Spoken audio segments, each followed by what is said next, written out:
3 minutes remaining.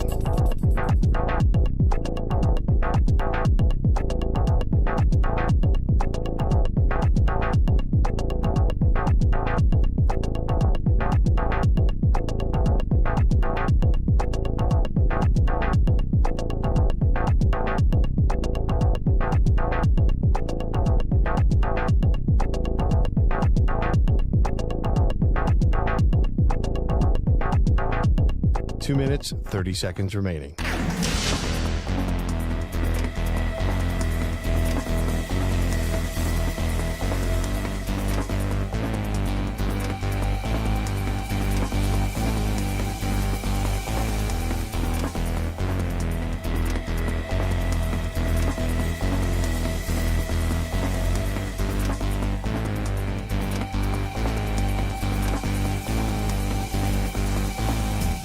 Two minutes remaining.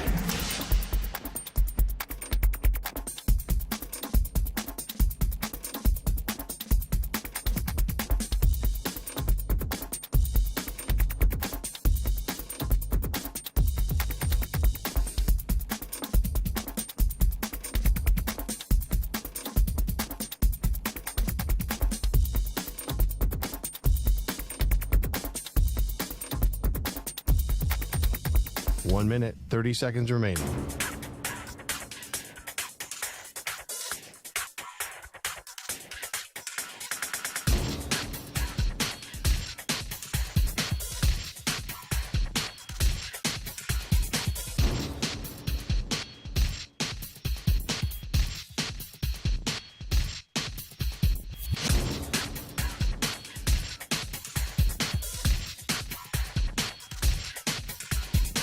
One minute remaining.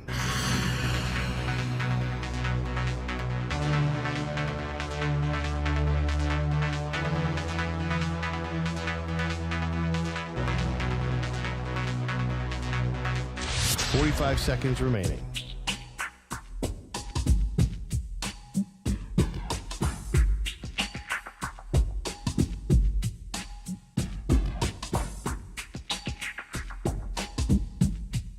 Thirty seconds remaining.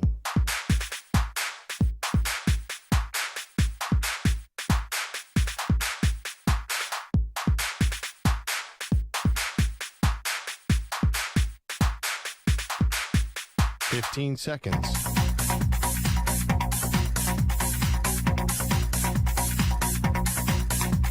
Break ends in 5 seconds.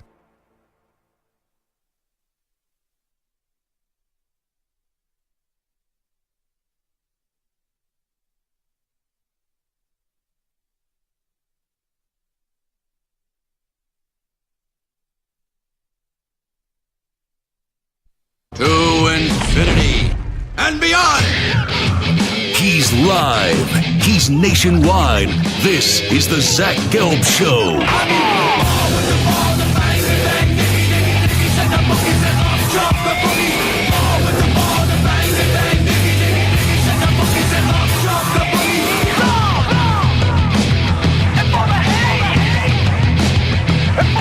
Here's your host, Zach Gelb.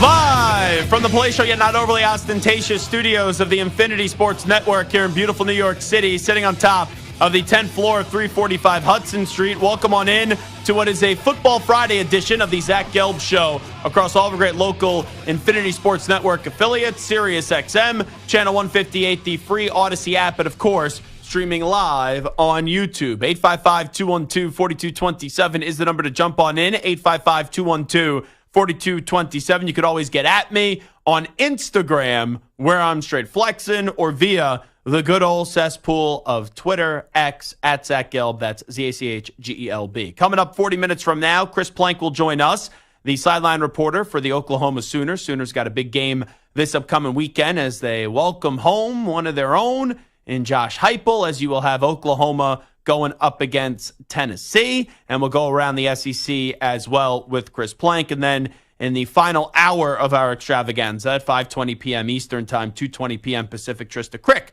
is going to stop by. She will be our guest this week for NFL picks. So, Stu, Stuart Kovacs, I guess, has blown us now off 3 weeks in a row. He's supposed to do week 1.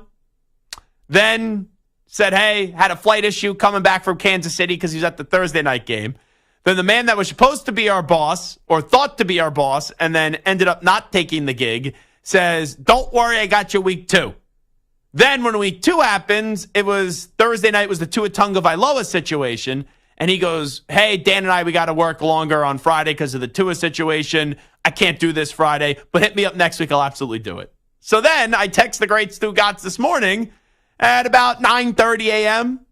And I'm sitting, waiting, wishing. What is Jack Johnson's song? And nothing. Stu Gotts, Bueller, Stu Gotts, Bueller, Stu Gotts, Bueller. So he is not going to be joining us today. Watch, he'll text me in about 30 minutes. Hey, man, sorry, got caught up today. In next week, or he'll say, I'm ready to go at 5:20 p.m. Eastern time, and then I'll tell him, well, we already found somebody else. Okay, Stu. So I don't know what's going on with Stu Gotts. Well, I do know what's going on. This is just who Stu Gotts is. Anyway, I was at what I thought was a disaster last night at MetLife Stadium. I will get to Samter in actually just a second. We will put him on the screen because Samter is maybe the biggest fraud that I've ever met. Because for the last year, he's telling me he's not a Jet fan. He's a Kansas City Chiefs fan. And then today, I was actually surprised when I saw Samter and he was wearing a Jets jersey. But I'm not going to start the show with Samter, even though we appreciate him being here. Last night, when I'm watching that game, the final score isn't indicative of how much of an ass-kicking that was by the New York Jets. Let me start with the Jets, and then I'll get to one thing the Patriots did last night, only one thing that the Patriots did last night that I thought was absolutely criminal. And it makes me question the direction of this organization. But when we start with the Jets, I still have concerns with the Jets. I'm not telling you the Jets are a Super Bowl contender right now. I'm not even telling you the Jets are going to win the AFC East right now. I think the Jets are a good football team. I think the Jets right now are a wild card team in my estimation. And as I said yesterday, I can envision the Jets winning a playoff game. But last night, the biggest and the most important takeaway, if you are a fan of the Jets, is that Aaron Rodgers is back. And Aaron Rodgers' mobility is back. Not that Rodgers is going to be running a lot north and south, but he's going to be running a ton east to west. And in doing that, you got to see the mobility a little bit last night, which you did not see in the first 2 games of the season. In game 3, where the Patriots' approach was, we're going to try to flush Rodgers out of the pocket, and we're going to make Rodgers really test that Achilles, be on the run, and see if he still has that great legendary Aaron Rodgers accuracy when he's on the run. And there were multiple moments last night in the game where he displayed that. So the mobility of Aaron Rodgers 3 games in to his return coming off the Achilles injury, you got to see that on full display on Amazon Prime last night, or if you were in the stadium. And Rodgers also completed 77% of his passes. I know the Patriots stink. I know the Patriots aren't a good team. It's mystifying how the Patriots were able to defeat the Bengals in week 1 and then also have a good effort and have the game go into overtime up against the Seattle Seahawks. But the real Patriots were on display last night. Even knowing the Patriots offense is trash, though, I'm not going to say the Patriots have a great defense, but the Patriots do have a solid or a good defense. And you saw last night something that was very telling, and it shows how Rodgers is back. That touchdown pass to Garrett Wilson. It wasn't bad coverage. It wasn't bad defense by the Patriots. Christian Gonzalez, who is a budding star in this league, played the perfect coverage on Garrett Wilson. But Aaron Rodgers can thread the needle, and he has the perfect pinpoint accuracy where Rodgers and maybe 4 or 5 other quarterbacks in the NFL could make that throw that he made. Because most other quarterbacks, like if Jacoby Brissett made that throw last night, and let's say he was quarterbacking the Jets, Christian Gonzalez has a 97-yard pick 6, and he takes it to the house. So that's the biggest takeaway, if you are a Jet fan last night. The defense, they're a good defense. I don't think they're great. It still stands out to me what happened to that defense up against the 49ers. Didn't love how they looked against Tennessee. Heck, I said it yesterday. If this Jets defense can't look great up against this Patriots rancid offensive line, then they're never going to look great this year. So give credit to McDonald. Will McDonald had a great game. I thought the Jets defense looking great last night, even though they got a ton of talent, isn't necessarily the true definition of the Jets defense from what we've seen in the first 3 weeks of the season. I think it's more so about how poor and how pathetic and how putrid this Patriot offense is. So I have some doubts about the Jets. Defensively, that's supposed to be their bread and butter. I think they're a good defense, not a great defense. I have questions about the head football coach in Robert Saleh. And it was funny. I was taking the train home last night. Think about this right now. I was taking the train home last night, and I was talking to an older gentleman who has been a huge Jets fan for years. And for the last 20 years, most nights, whenever the Patriots would play the Jets, the Patriots would kick the crap out of the Jets. So you would think the Jet fan, every Jet fan, would have universal praise last night for what their football team was able to do. But it's so funny how the Jet fan, because how bad the Jets have been, they're just kind of raised to expect the worst, or they're just raised to just, even in a great moment where you should be bathing and marinating in the victory, they still find a way to have something negative to say. And this Jet fan that I was talking to last night, he was like screaming about how he can't stand Robert Saleh. Well, let me just say something. And I said this to this gentleman last night. Do I think Robert Saleh is a good coach? No, I don't. But the Jets could still have success this season in spite of Robert Saleh. Because Aaron Rodgers is the star quarterback. He is the general manager. He is the head coach. And he is the offensive coordinator. Aaron Rodgers is the sheriff in this organization. And last night, Aaron Rodgers showed you that he's not only the sheriff in terms of name and past, but at the age of 40, the sheriff, Aaron Rodgers, is back. Where not only he has the control of the entirety of the organization, but on the field, those legs were back last night. And that's only 3 games back from tearing your Achilles. You would think that only gets better and better and better throughout the season. And also, Rodgers last night tosses 2 touchdown passes and completes 77% of his passes. And I think people forget, even though Rodgers, when they drafted Jordan Love, he won back-to-back MVPs. But in that final season in Lambeau Field, he was underwhelming as a quarterback of the Packers. Now, Rodgers will be the first one to tell you, when he has a bad season, it's still better than 90% of the quarterbacks in the league. He's not wrong. But you start to see an Aaron Rodgers last night that ultimately, here's what I think will happen this year. Aaron Rodgers will win Comeback Player of the Year. And I said that from the day he got hurt. There you go. Put your tickets, put your money on a ticket to go get Aaron Rodgers to win Comeback Player of the Year. So I'm not saying the Jet fan, I don't want to kind of rain on the parade of the Jet fan, because that's not what this is coming off as. Because last night is such a special night for the Jet fan and the overwhelming majority of Jets fans, because even though Brady and Belichick are no longer in New England, that's a team that for 20 years have just for the most part been able to do whatever they wanted with you. So to now see them in an inferior state and the Jets in a superior state, or trying to be in a superior state, had to be joyful for the Jet fan last night. And the Jet fan does deserve that. But it doesn't mean just because you smashed the Patriots that all of a sudden you're winning the AFC East, or you're going to the Super Bowl, or you're even going to an AFC title game. There are still some flaws with this team.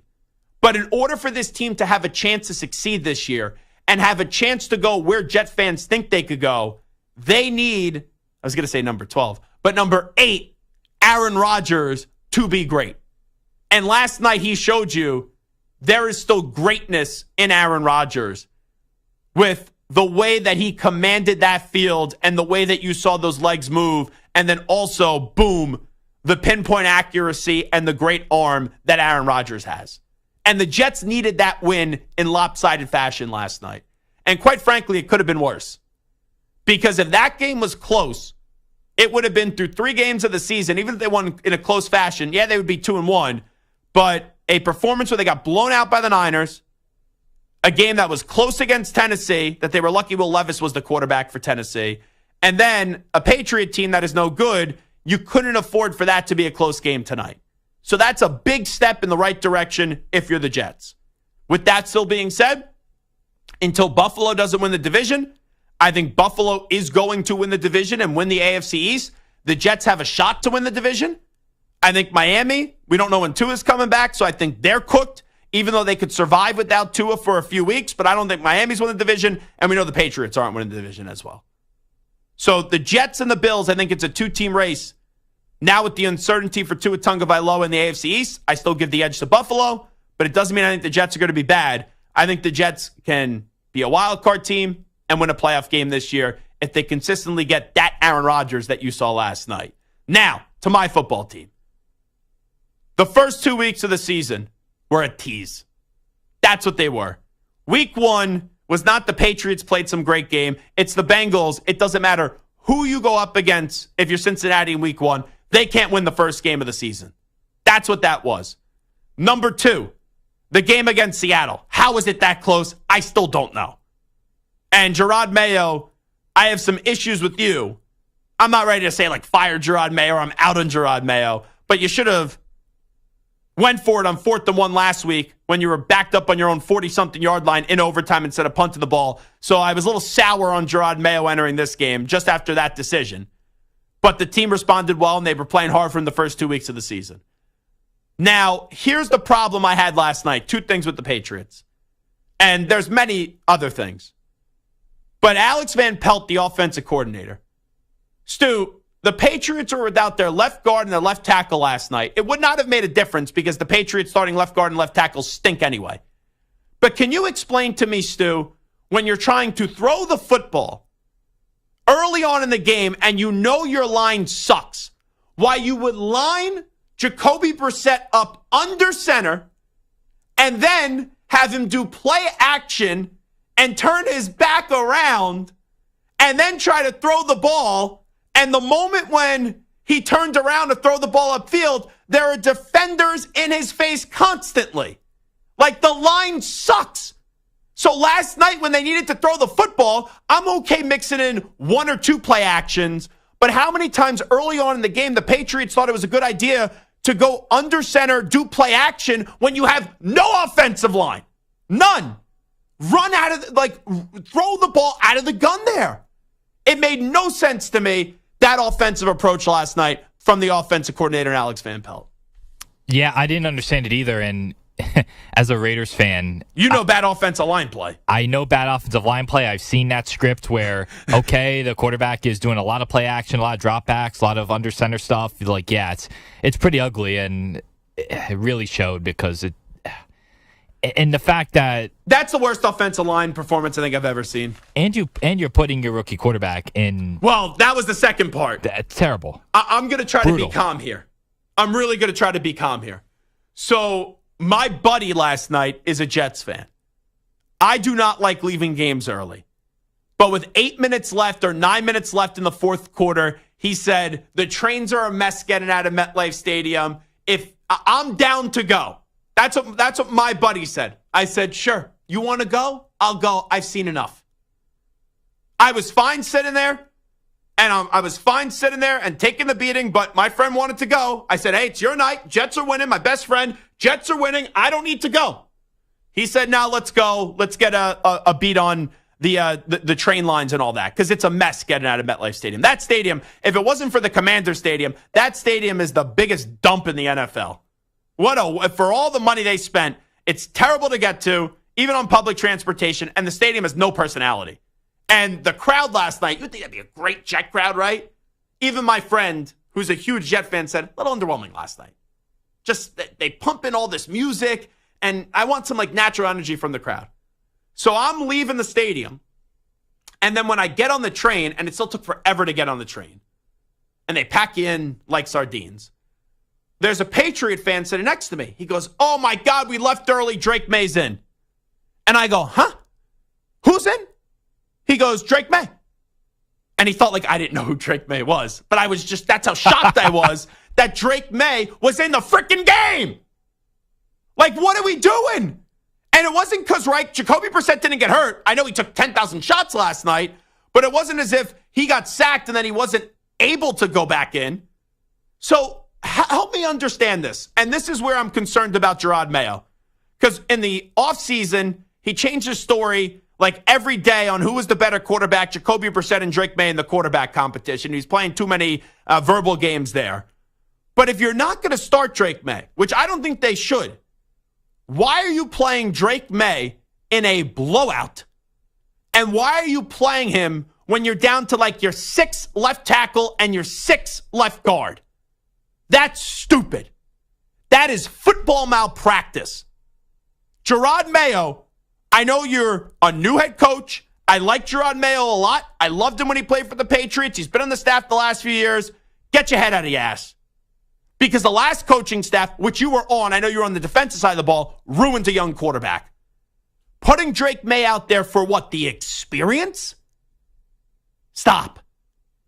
In that spot, if you're not playing Drake May to start, it's not because Jacoby Brissett's a better quarterback. It's because you're trying to protect Drake May because this team isn't ready to function as an NFL offense in the year of 2024. So you put Drake May out there for the final drive or whatever it was of the game. For what benefit? It was stupid. And I bet you Drake May, like if you're telling me Drake May starts against the Niners next week, which I'll be shocked if he does, then okay, you want to throw him at the end of the game, fine. But it's going to be really dumb when they don't start Drake May against the 49ers, which is the right decision, and then you played him at the end of the game up against the Jets, where the Jets were teeing off on him because you could have put the worst pass rush of all time in front of that Patriot offensive line last night, and they would have been able to tee off on the quarterback. Now, Stu, do me a favor here. Can you just put Samter on camera here for a second? I need people on YouTube to just see Samter right now. Samter, he's in a Jets jersey. Now, Samter, Stu, last time I checked, right? The man that we call Moist Mike said he gave up on the Jets last year because he had enough and he started to root for the Kansas City Chiefs. Is that correct, Amundo? That would be accurate, yes. Okay. So I don't understand how he's wearing a Jets jersey today. I don't even want to hear from Samter, quite frankly, because I don't want to put a fraud on the air. And he's wearing a Mark Sanchez jersey. Yeah. And Samter, no one on YouTube could even see Sanchez because your chair's blocking you. You need to stand up so people could actually see you. And there we go. We got Samter wearing a Sanchez jersey. So now I guess he's back to being a Jets fan? I guess so. Forgot all about those Chiefs, I guess. Yeah. Ready to give up on Kansas City after they just won back-to-back Super Bowls and they're 2-0. Now, let me just show you something. I'm an expert in this. My producers are notorious for jinxing teams. Hickey, Mike Biseglia. Samter is back on the Jets bandwagon. Jets fans, last night was a great night. Something is bad, and something is going to go wrong this year because Samter has jumped back on the JATS Jets bandwagon. It is the Zach Gelb Show on the Infinity Sports Network. We'll take a timeout. Who bounces back this week between the big three teams in the NFC, the Eagles, the Lions, or the 49ers? We'll discuss next. But first, football is back, and what better way to celebrate than winning some cash with Sleeper Picks? Sleeper Picks is a fantasy game, but you could win real money. Just pick more or less on at least 2 player stats. If your picks are right, you win. You can pick up to 8 players to win up to 100 times your money. And Sleeper has a couple huge offers to kickstart the football season. For new users, Sleeper will match your first deposit with up to $100 credit to your account. If you've already played, Sleeper's got discounted player projections for you every week of the season. So download the Sleeper app now and use promo code SCORE, S-C-O-R-E, and your first deposit will be doubled with a credit up to $100. What are you waiting for? Download Sleeper today and use code SCORE for a credit up to $100 match on your first deposit. That's code SCORE. Must be 18 years in most states and in state where it is legal. Promo code and other restrictions apply. Visit sleeper.com. Please wager responsibly. Gambling problem? Call 1-800-426-2537 for help. Paid for by Blitz Studios.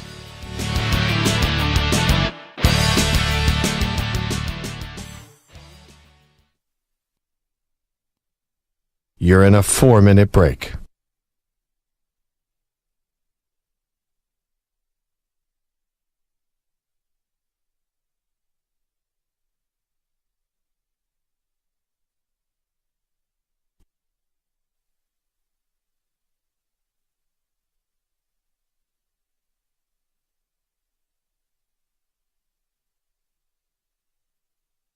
3 minutes, 30 seconds remaining.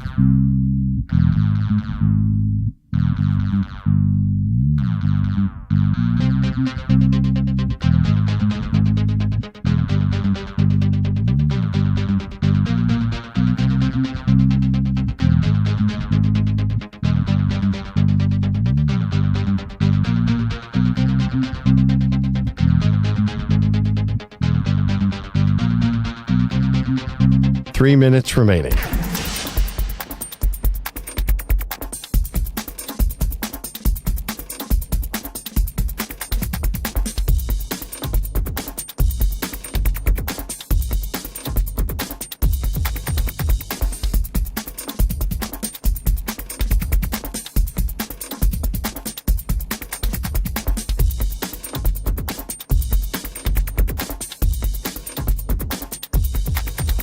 Two minutes, 30 seconds remaining.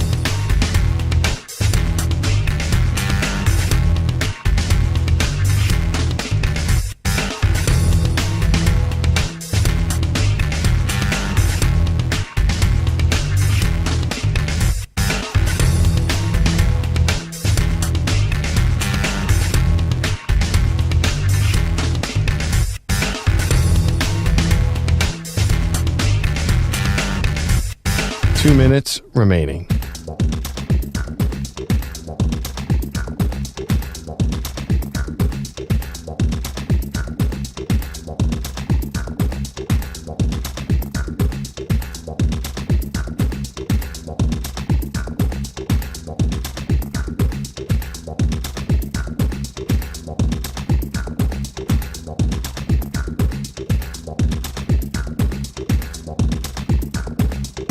One minute, 30 seconds remaining.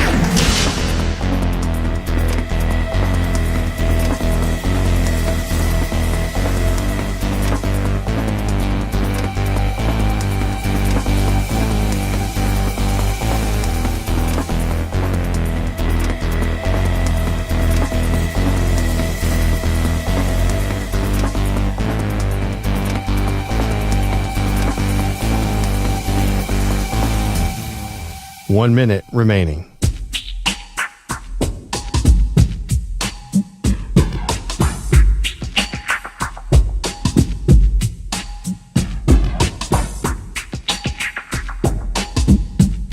Forty-five seconds remaining.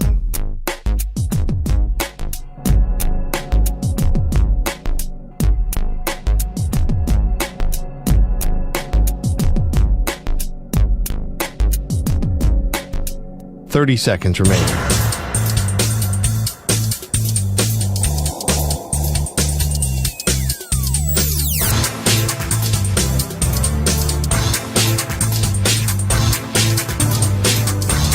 Fifteen seconds.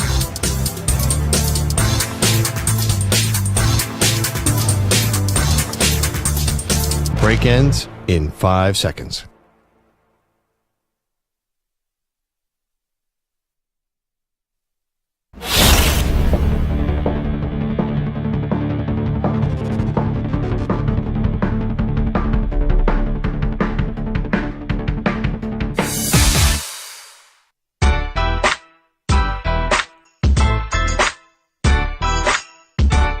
Welcome back to the Infinity Sports Network. All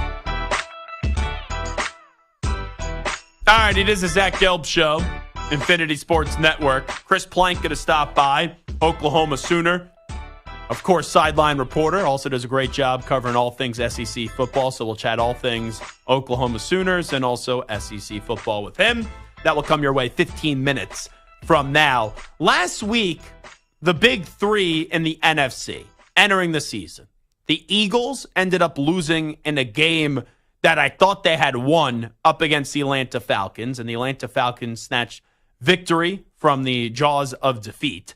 So now Philadelphia will go to New Orleans on Sunday down on Bourbon Street, and they will do battle with the New Orleans Saints. So you have Eagles and Saints. Saints are 2-0. We also saw last week in the big three of the NFC, the San Francisco 49ers let Sammy Slingin' Darnold, who we used to be associated with mono and also seeing ghosts, get a victory for the Minnesota Vikings over the 49ers. And we saw the Lions have a sloppy offensive performance. Jared Goff has 3 interceptions on the season, and the Detroit Lions ended up losing a game to the Tampa Bay Buccaneers. 49ers will now, on Sunday, go to SoFi Stadium in Inglewood, where they will go up against the LA Rams, and the Detroit Lions have a matchup in Arizona, Glendale, Arizona, up against the Arizona Cardinals. Evaluating those 3 in the NFC, let's go around the room here. And I saw Manny Rodriguez just walked in to do an update, so we'll get Manny in this as well. I just want to see where everyone's mind is at right now. Stu, the Eagles and Saints. Saints are 2-0. Eagles are 1-1. Horrible performance Monday night in the final 2 minutes by the Philadelphia Eagles. When you take a glance at Eagles and Saints, who do you think is going to win this one? I think the Saints are a bit of fool's gold. I think the Eagles are going to win outright. I thought you were about to take the Saints, which I would have been stunned by, just because even though you at one point appreciated Derek Carr, you find Derek Carr to be annoying, the second most annoying player in the NFL, like you said yesterday, because of the whole the woe was me stuff, and you are out on Derek Carr. So the way that you started that answer, I thought you were going to take the Saints. So you like Philadelphia. How do you think that game plays out? I don't think the Saints put up as much offense as they have the past few weeks. I think it's played in like the low 20s, and I think the Eagles win maybe by 4 points, something like that. Close game, but I think they win. Like 24-20, something like that? Yeah. Okay. Manny Rodriguez, who is an Eagle hater. That's right. And he can't stand Saquon Barkley. No, he cannot. And I know how to identify a losing football fan now, because I am a losing football fan with my football team, the New England Patriots. Yeah. You are a losing football fan, but you are a different losing football fan, because I don't get joy in these stupid mind games and make it as if my team actually won something when they didn't win anything. Right. Correctamundo, the Giants are 0-2 to start the season. Oh, that's factual, yes. Yeah, and you were basically parading around on social media and around 345 Hudson Street. And don't worry, if you're on Manny's Instagram, this clip will be there coming up in about 10 minutes, because Manny just rips all the clips and then puts them right on Instagram, which is fine. We love the promotion. It's great, but that's what you do. It was pathetic, though, how much you were celebrating Saquon Barkley dropping the ball as if the Giants actually won the game when the Giants weren't playing the Eagles, and now Saquon Barkley. Got a question in here, Zach? Yeah, it was pathetic. Defend yourself. No, I'm not going to defend. Why would I defend myself? He dropped the ball, and don't be a joke. Don't be a loser. Whatever, bro. I'm going to get these laughs off. I'm going to get these jokes off, and he's going to take it, bro. He's a professional football player. He'd be all right. Come on, man. Think about what your Sundays and Mondays have turned into. It doesn't. On Sunday, you used the clip from our show where you were saying, "How about them Cowboys?" after the Cowboys got smacked by the Saints. Right. And then on Monday, you are like a 3-year-old jumping up and down like a fat kid in a candy store because of the fact that the Eagles lost, and they lost because of Saquon Barkley. And your football team lost. Yeah, I'm nodding my head because I own it. I own it. Okay. Everything that you are saying is factual. You own that you're a loser football fan. I'm not saying that I'm a loser. Loser football fan? Maybe, because the Giants have just been... I'm not saying loser as a person. Not that far off, but... I know what you think of me. I think very highly of you. So the Saints and the Eagles, right? Oh, yeah. Who do you like in that game? I like the Eagles. I do think the Eagles will bounce back. Again, I agree with Stu. I think the Saints are a little bit of fool's gold as well. I don't believe in what's going on in New Orleans.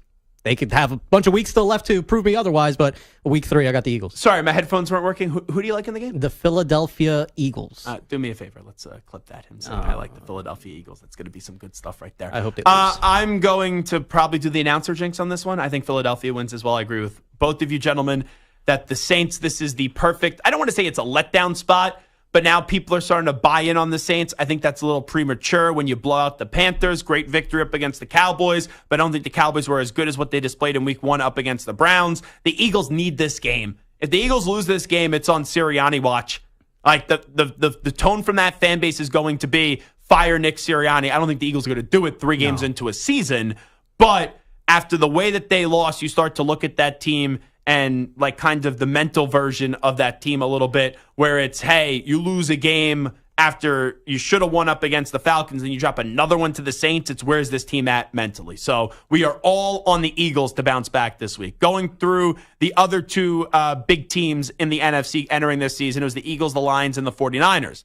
The 49ers are going up against the Rams. Cooper Kupp is out. Puka Nacua is out. George Kittle, I don't even know if he is going to play in this one. He did not practice yesterday. McCaffrey is out for the 49ers.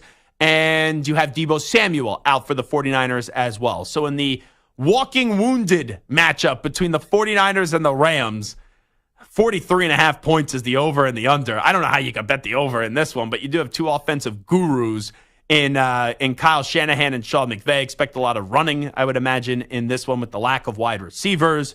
But Stu, who do you like this week? Did the 49ers bounce back against the Rams? I think they do as well. I think this one isn't even that close, to be honest with you. I just don't like what I've seen from the Rams. They're too banged up. They're 0-2, too. 0-2. They've given up a ton of yards. Now, can the 49ers do that and get, all the offense they're looking for? I don't know. But I do think this is not going to be particularly close. I think it's going to be something like, let's say, like 28-13, 28-10. By the way, I just looked up at the screen. I really like how this shirt looks on me with the royal blue on the top and then the gray, like the wash gray on the bottom. The only thing I'm annoyed about is, hold on, let me see. Can you see that on YouTube? Yeah, it has a Mets logo.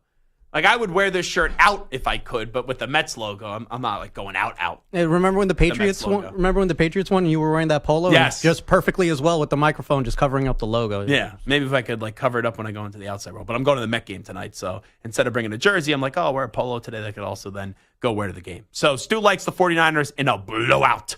Manny? I do like the 49ers as well. I mean, you take a look at who the Rams are missing. It's just simply too much. And the 49ers have that talent. Rams are missing too many pieces. I agree with Stu. Yeah, I hate to go 3 for 3 here. I think it's plug and play for the 49ers. It works. Well, hey, we don't want to be like Skip Bayless and just to disagree. But the 49ers, I'll take them in this one as well. Now, here's the interesting one. Lions and Cardinals. Lions lost last week in a very underwhelming offensive performance to the Tampa Bay Buccaneers. Cardinals, they get a victory last week where they just blew out the Rams. The Arizona Cardinals, Kyler Murray and Marvin Harrison Jr. finally got cooking and moving in the right direction for 4 receptions. What was like $130 and 4 touchdowns on Marvin Harrison Jr. Lions and Cardinals in Glendale, Arizona. Stu, do the Lions bounce back this week? I think the Cardinals win this one in a close game. I think the key is going to be for them being established a running game because that's kind of their bread and butter, and then let the rest come to them with Kyler and Marvin Harrison Jr. But if of these 3 teams, I think the Lions are the most likely to lose this week, and I think the Cardinals have a chance to beat them. Manny, what say you? I mean, I really do like what the Cardinals, you mentioned what they did last week. They also had a great performance in Buffalo. But I don't know. I like the pedigree of the Lions. I think the Lions will bounce back this week. I am with Stu. I'm taking the Cardinals. Not only, I would plus them on the 3 points, but I take them on the money line to win this game outright. And I think this would be the moment for Detroit where Lions fans are like, see, we had Super Bowl expectations, and now we're 1-2, and then there's going to be panic. But then I think the Lions start to go on a bit of a win streak. So I think the Lions lose this one in a high-scoring, close game this week where Kyler Murray finds, I want to say Marvin Harrison Jr. late. But you know what? Let's go McBride, the tight end, because everyone's going to say Marvin Harrison Jr. or James Conner will find the way to get a touchdown. Give me the Cardinals this week. So Eagles survive this week, bounce back. I have the 49ers bouncing back from last week, but I think that the Lions end up losing this week to the Arizona Cardinals. We'll take a time out on the Zach Gelb Show on the Infinity Sports Network. When we return, we will touch on Oklahoma, Tennessee, also go around the SEC with Chris Plank, who is the sideline reporter on the Sooner Radio Network. Update time first. Here he is, Manny Rodriguez. Infinity Sports Network, Sports Flash. All right, Zach, injury reports are being published as we get closer to Sunday's slate of football games. Chargers quarterback Justin Herbert did not practice today and told reporters he is dealing with a high ankle sprain. The team has listed him as questionable. Packers head coach Matt LaFleur says quarterback Jordan Love is listed as questionable as well as he recovers from his knee injury. The Vikings are not listing Justin Jefferson on the report, but Jordan Addison, he has been ruled out. For the Browns, Myles Garrett, he has no injury designation, but David Njoku will not play. The Giants, who play the Browns, they have added Brian Burns to the injury report and is now questionable after picking up a groin injury. For the Bears, Rome Odunze, the rookie, he is off the report, but Keenan Allen has been ruled out. Wrapping up on the diamond, Braves second baseman Ozzie Albies has been reinstated from the IL. Albies has been sidelined since late July with a fractured wrist. In a corresponding move, Kevin Biggio was optioned to AAA. The Braves find themselves 2 games back of the New York Mets for the final wildcard spot in the NL. The Braves are in Miami to battle the Marlins, while the Mets host the division-leading Phillies. Finally, thanks to Dansby Swanson's 16th home run of the season, the Cubs lead the Nats 1-0 in the 6th. I'm Manny Rodriguez. This is the Infinity Sports Network. Follow us on X. Our handle is INF Sports Network. That's INF Sports Network on X.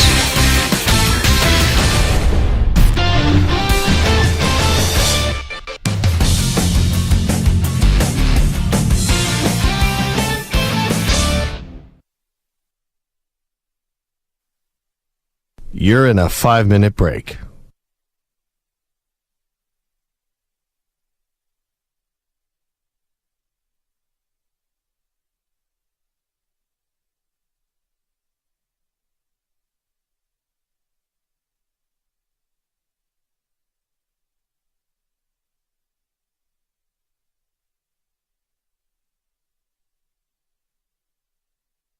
Four minutes, 30 seconds remaining.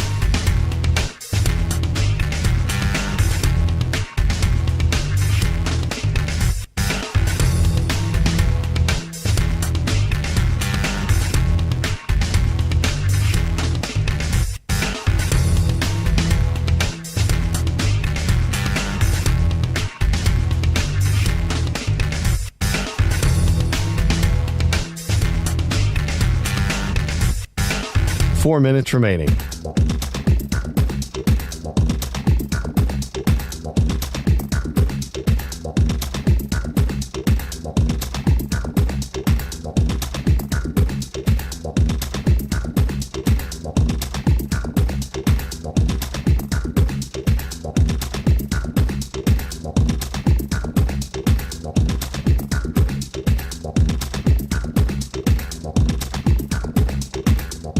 Three minutes, 30 seconds remaining.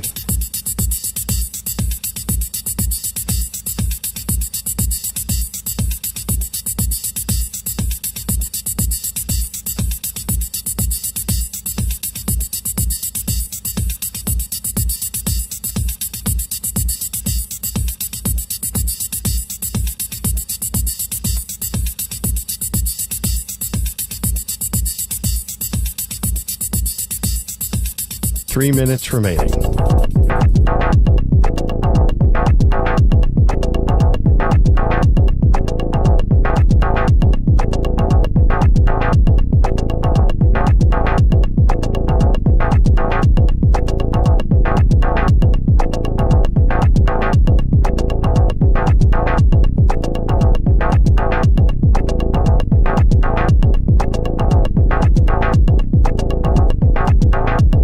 Two minutes, 30 seconds remaining.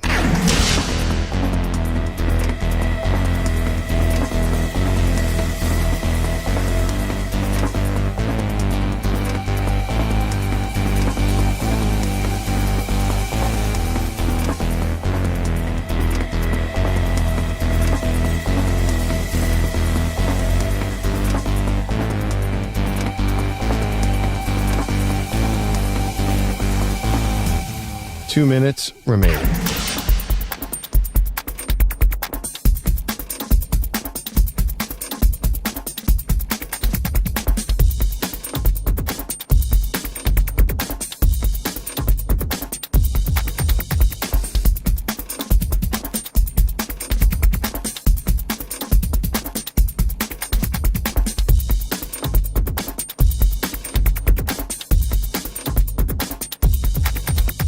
One minute, 30 seconds remaining.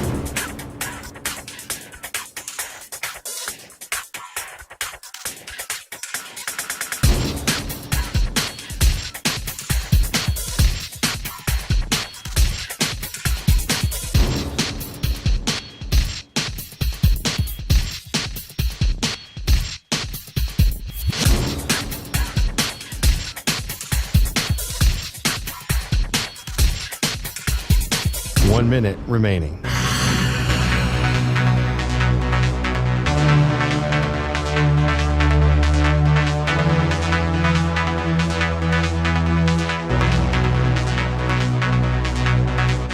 .45 seconds remaining.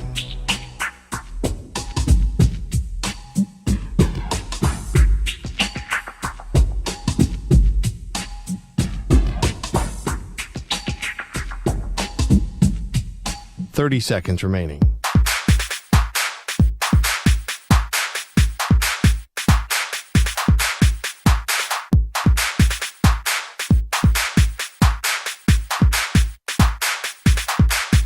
Fifteen seconds.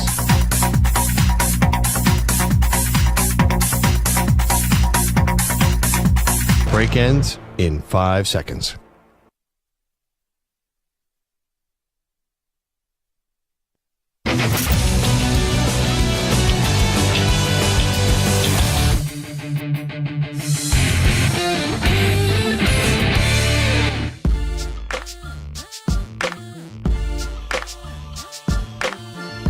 Welcome back to the Infinity Sports Network. All right, it's time to ask the pros. Where you, the listener, gets to ask us a question. It's brought to you by O'Reilly Auto Parts. Simply tweet your question at INF Sports Center at Zach Gelb using the hashtag #AskThePros. Be listening later in the show when we might answer your question. Think O'Reilly Auto Parts for all your car care needs. Get guaranteed low prices and excellent customer service from the professional parts people at O'Reilly Auto Parts. Let's head out to the guest line right now. We got Oklahoma and Tennessee this upcoming weekend, a top 15 matchup. And we welcome in Chris Plank from the Sooner Radio Network, who's kind enough to join us right now. Chris, always a pleasure when we have you on. Thanks so much for doing this, and how you been?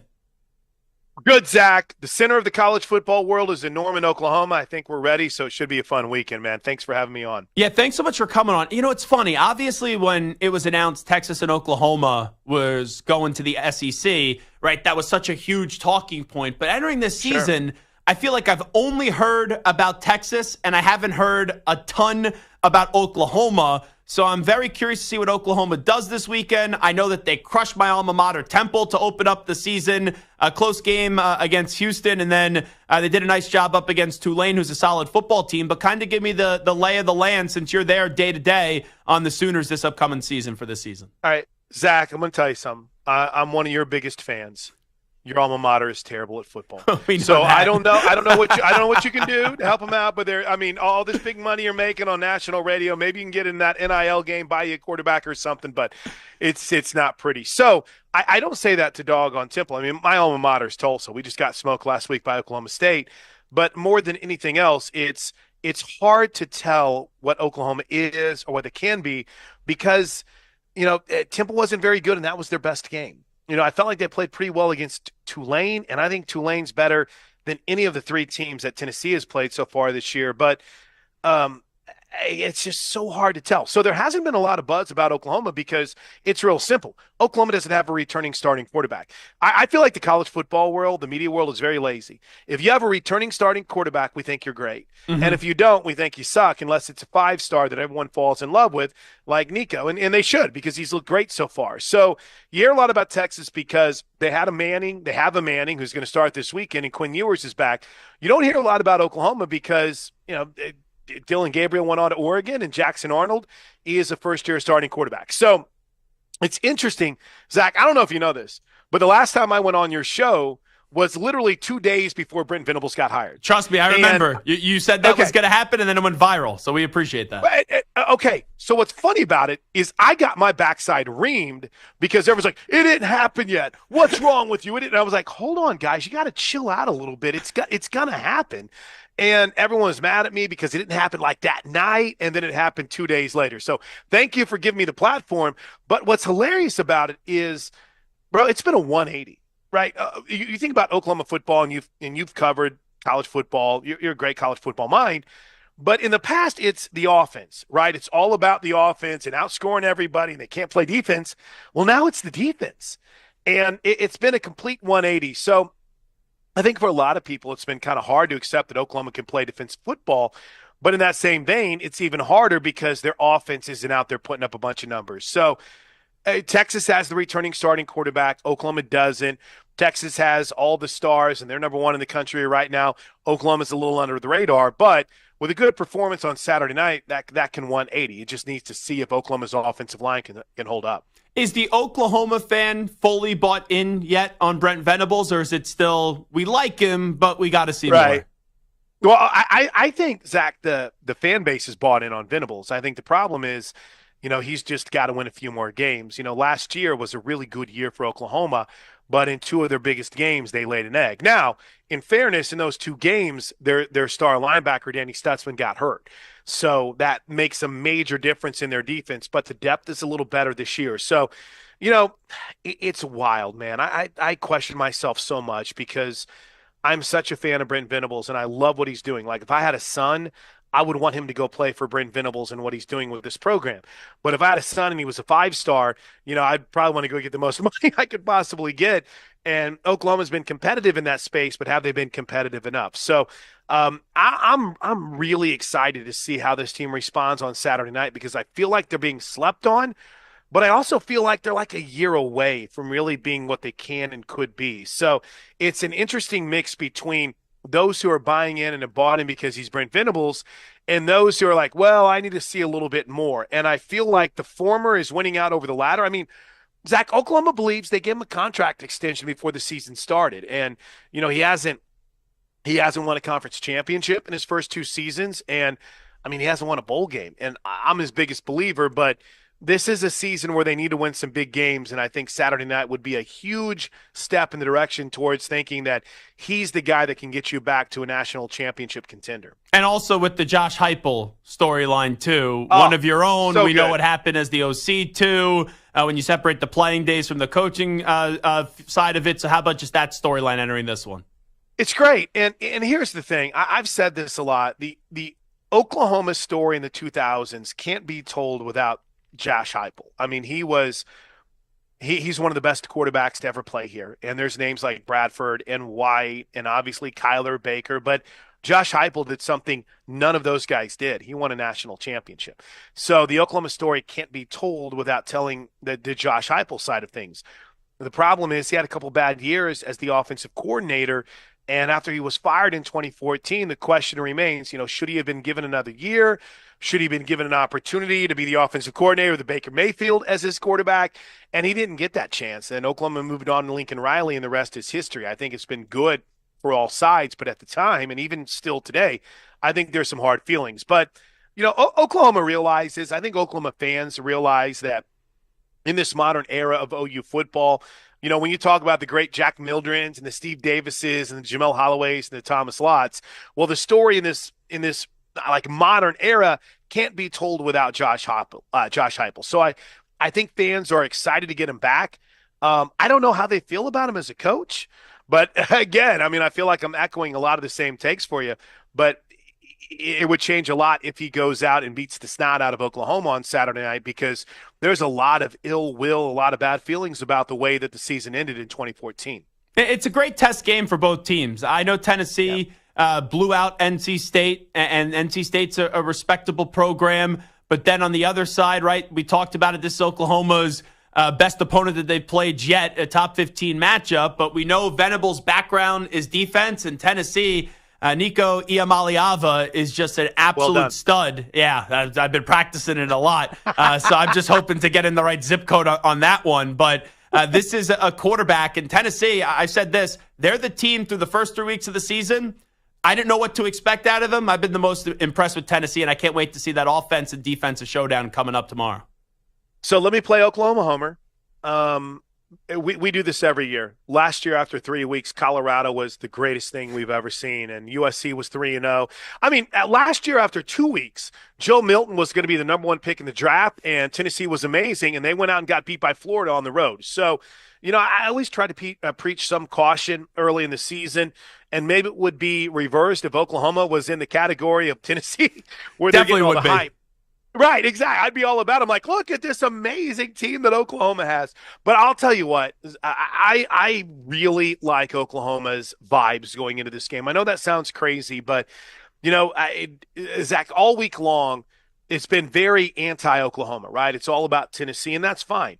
But I don't know if I've ever seen more of a quiet confidence in Brent Venables. And, we do a coaches show with the assistants, and we had Zach Alley, their new defensive coordinator, and DeMarco Murray on this week, and they were kind of a quiet, confident guys. I don't know how to quantify that. I don't know if it matters, but there's really good vibes coming out of the Switzer Center. That's the OU football offices, and I'm really excited to see how they respond. bottom line, Jackson Arnold's got to play better. I mean, you know, we all know this. Jackson Arnold's got to play better, and their offensive line has to be better if Oklahoma's going to win this game on Saturday night. Why were they so adamant to go to Arnold right now? Like, did Dylan Gabriel know that they wanted to go to Arnold, and that's why Dylan Gabriel elected to leave Oklahoma and go to Oregon? Well, it's a good question, and I think it's one of those more, interesting stories because it's part calculated gamble, part just, it is what it is, to use a horribly overused phrase in the sports world. But the whole plan was for Jackson Arnold to be the starting quarterback for Oklahoma this year whenever he signed. What happened is whenever Dylan Gabriel got his NFL grade, it wasn't what he expected. So in his mind, he could make more money playing college football than he could going to the pros, where he might have got drafted late or not drafted at all. So whenever he decided to come back a year, it threw Oklahoma into a bit of a tailspin from the perspective of, we love you, Dylan, but this is Jackson's team now. And if you want to stick around, you got to compete for the starting job. And I think Dylan Gabriel realized, bro, in the open market, you got Ohio State, you got Oregon, you got Auburn, you got other national championship contenders that are out there looking for a quarterback. I can make a lot of money in quote-unquote college football free agency. So, it's the same thing that happened to Kansas State, right? Kansas State went with Avery Johnson, and now you have Will Howard that's up at Ohio State. So it's a fascinating time to see how these two huge decisions will play out for both of these teams. So far, it's looking a little bit shaky for Oklahoma, right? With the way Dylan played on Saturday against Oregon State and how, Jackson struggled a little bit. But Oklahoma felt like its future was in Jackson Arnold, and that their best bet was to give him the reins and see how it rolls from there. He is Chris Plank. Chris, I could talk to you all day. I'm up against it, so we'll have to get you on soon because there's a lot more that we could talk about inside the SEC, but I appreciate the insight today.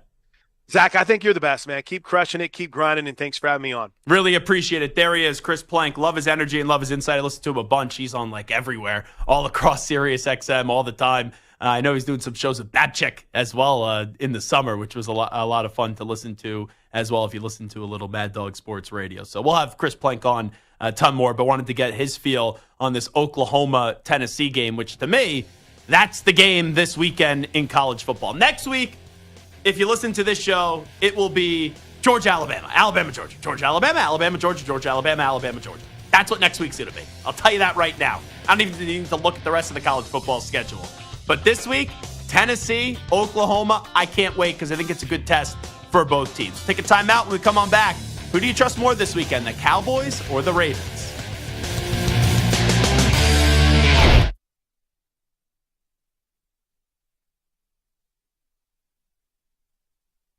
You're in a 5-minute break.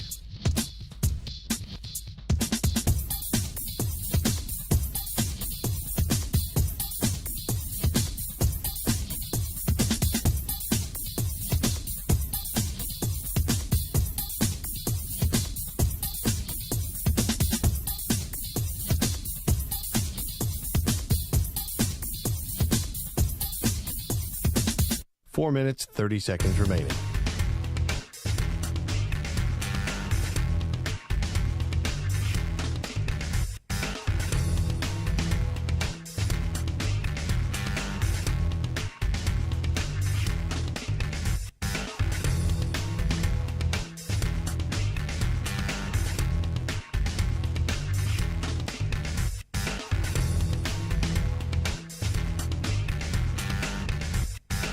Four minutes remaining.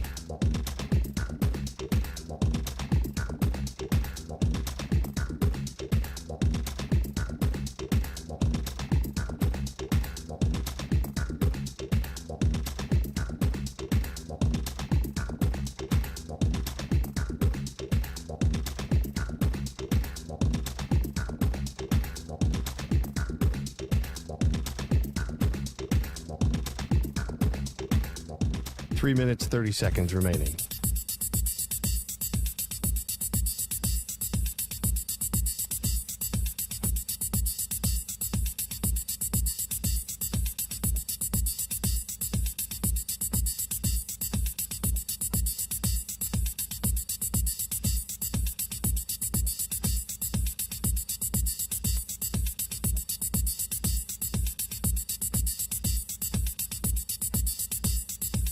Three minutes remaining.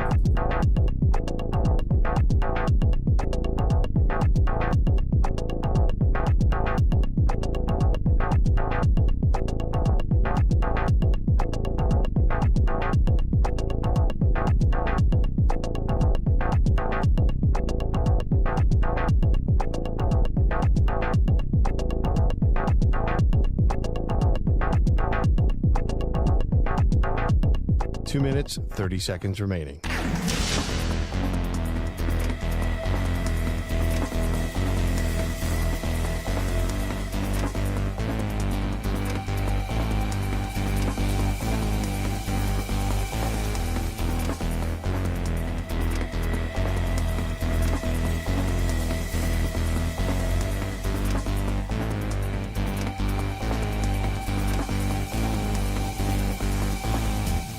Two minutes remaining.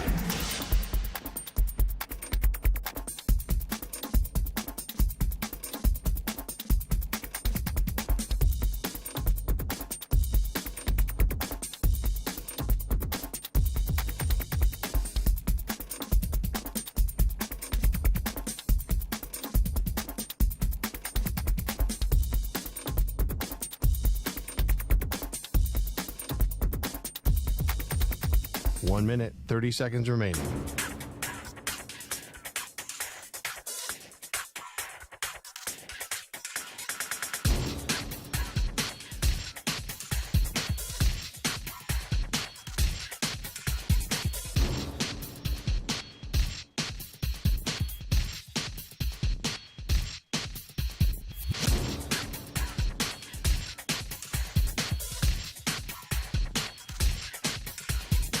One minute remaining.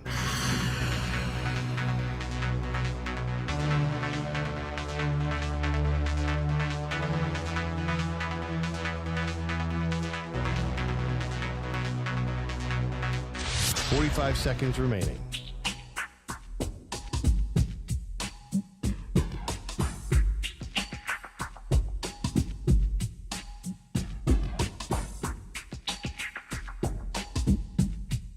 Thirty seconds remaining.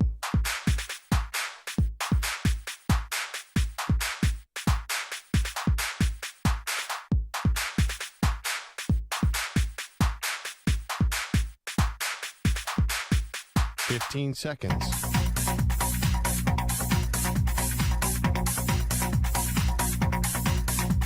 Break ends in 5 seconds.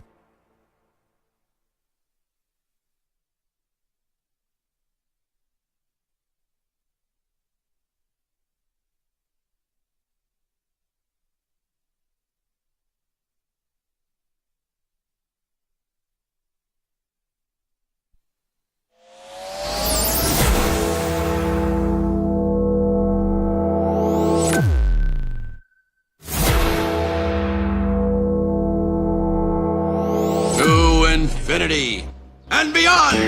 He's live. He's nationwide. This is the Zach Gelb Show. I don't want to dog the company, so I won't do that right now. I'm not talking about our company, Stu. Stu looked at me. He was like, ooh, get your popcorn ready. Here we go. That was very impromptu. Something happened 2 breaks ago.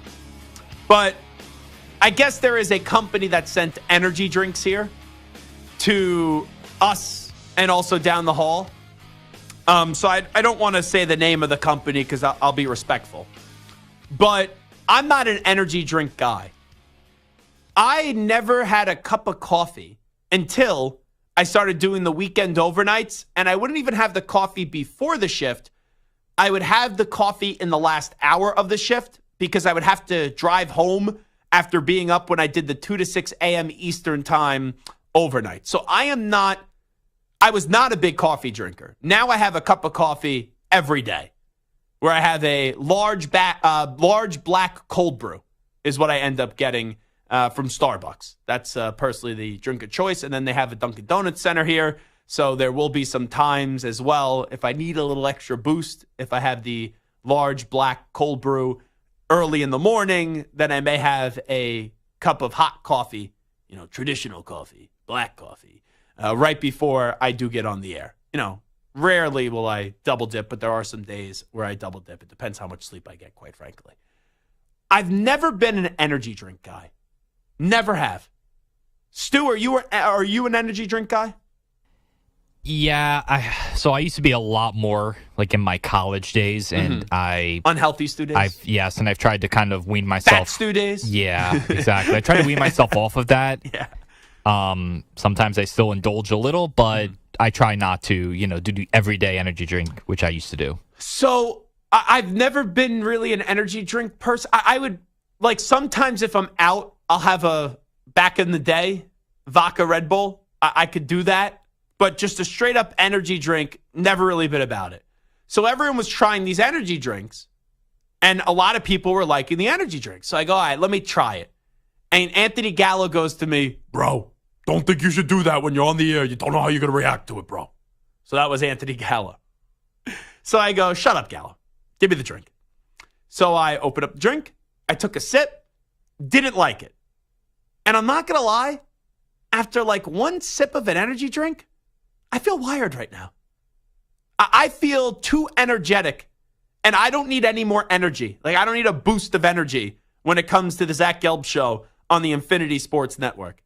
So if I feel, I don't know if it's just mentally the way I feel because, oh, you're an energy drink, blah, blah, blah. But even Gallo was like, hey, I had like 2 sips, and I felt a little like wired. So I had 1 sip, and it was a decent sized sip. And I'm not going to lie, I feel a little bit rattled right now on the radio. So we got to get through the next 2 hours of this program, Stu. I don't know what's going to come out of my mouth, quite frankly. I really don't. So it could make entertaining radio, but the energy drink, off like 1 sip, I'm assuming it goes away in probably like 25 minutes. But I had that about 25 minutes ago and hasn't gone away in 25 minutes. So maybe it's going to be a little longer than that. I may have to leave the show today. All right? Maybe I should have the rest of the drink. Go kickstart my weekend a little bit early. End up leaving, walking out of the studio, and we'll have the Stu and Santa show for the next 2 hours. All right? That's what we should do on a Football Friday. Yeah, I don't know if that's what the audience wants. So. Okay. So I'll stay. Yeah, but I feel no weird. More energy drinks for Zach between 3 and 6 Eastern time. No more. No more energy drinks. Now I'm kind of like intrigued because I'm going to the Met game tonight. Do I have the rest of the energy drink after the show? You see, I'm worried because I had about 85 to 90% of mine, and I feel. You had one? Yeah. Mm-hmm. I feel normal. So it means I'm addicted to caffeine, clearly, and I need lots of caffeine. But you're an habitual energy drink guy. I'm a habitual coffee drinker. Like, I'll have 2 cups of coffee a day. That's completely different than coffee. I understand, but like what I'm saying is like I don't know. You have the palate for it. I do, and I'll have maybe, I don't know, in a month maybe. You have the tolerance for it. Yeah, maybe 3 or 4 energy drinks a month, something like that. So it's not like a daily thing, but I guess I'm used to it enough. Mm-hmm. I don't know. But I'm a little worried that I have no reaction to it. Okay. So you have no reaction. And I'm like off my rocker after a sip of it. And Gallo gave me a good scouting report. He said, hey, I had Manny Rodriguez and Gallo, but were the people consulting me. Which it's like the blind leading the blind, if we're being honest. And Gallo was like, be careful after like 2 sips. I felt it. And then Manny Rodriguez said, great line by Manny, I don't work out, and I feel like I could go pump some iron right now. He had a full energy drink. And I'm worried about Manny because Manny talks very quick when he does his updates. He does. I don't think Manny usually talks that fast. But when he does the updates, he's like, all right, the White Sox beat this team. The White Sox, who are they beating? Let's be real.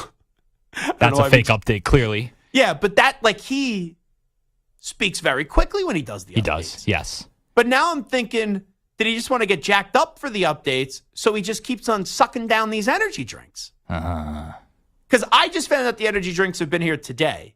They supposedly have been here for at least a week, and then even more than that because they're in not the newsroom, but the cafeteria area. Right. There's like a ton of them.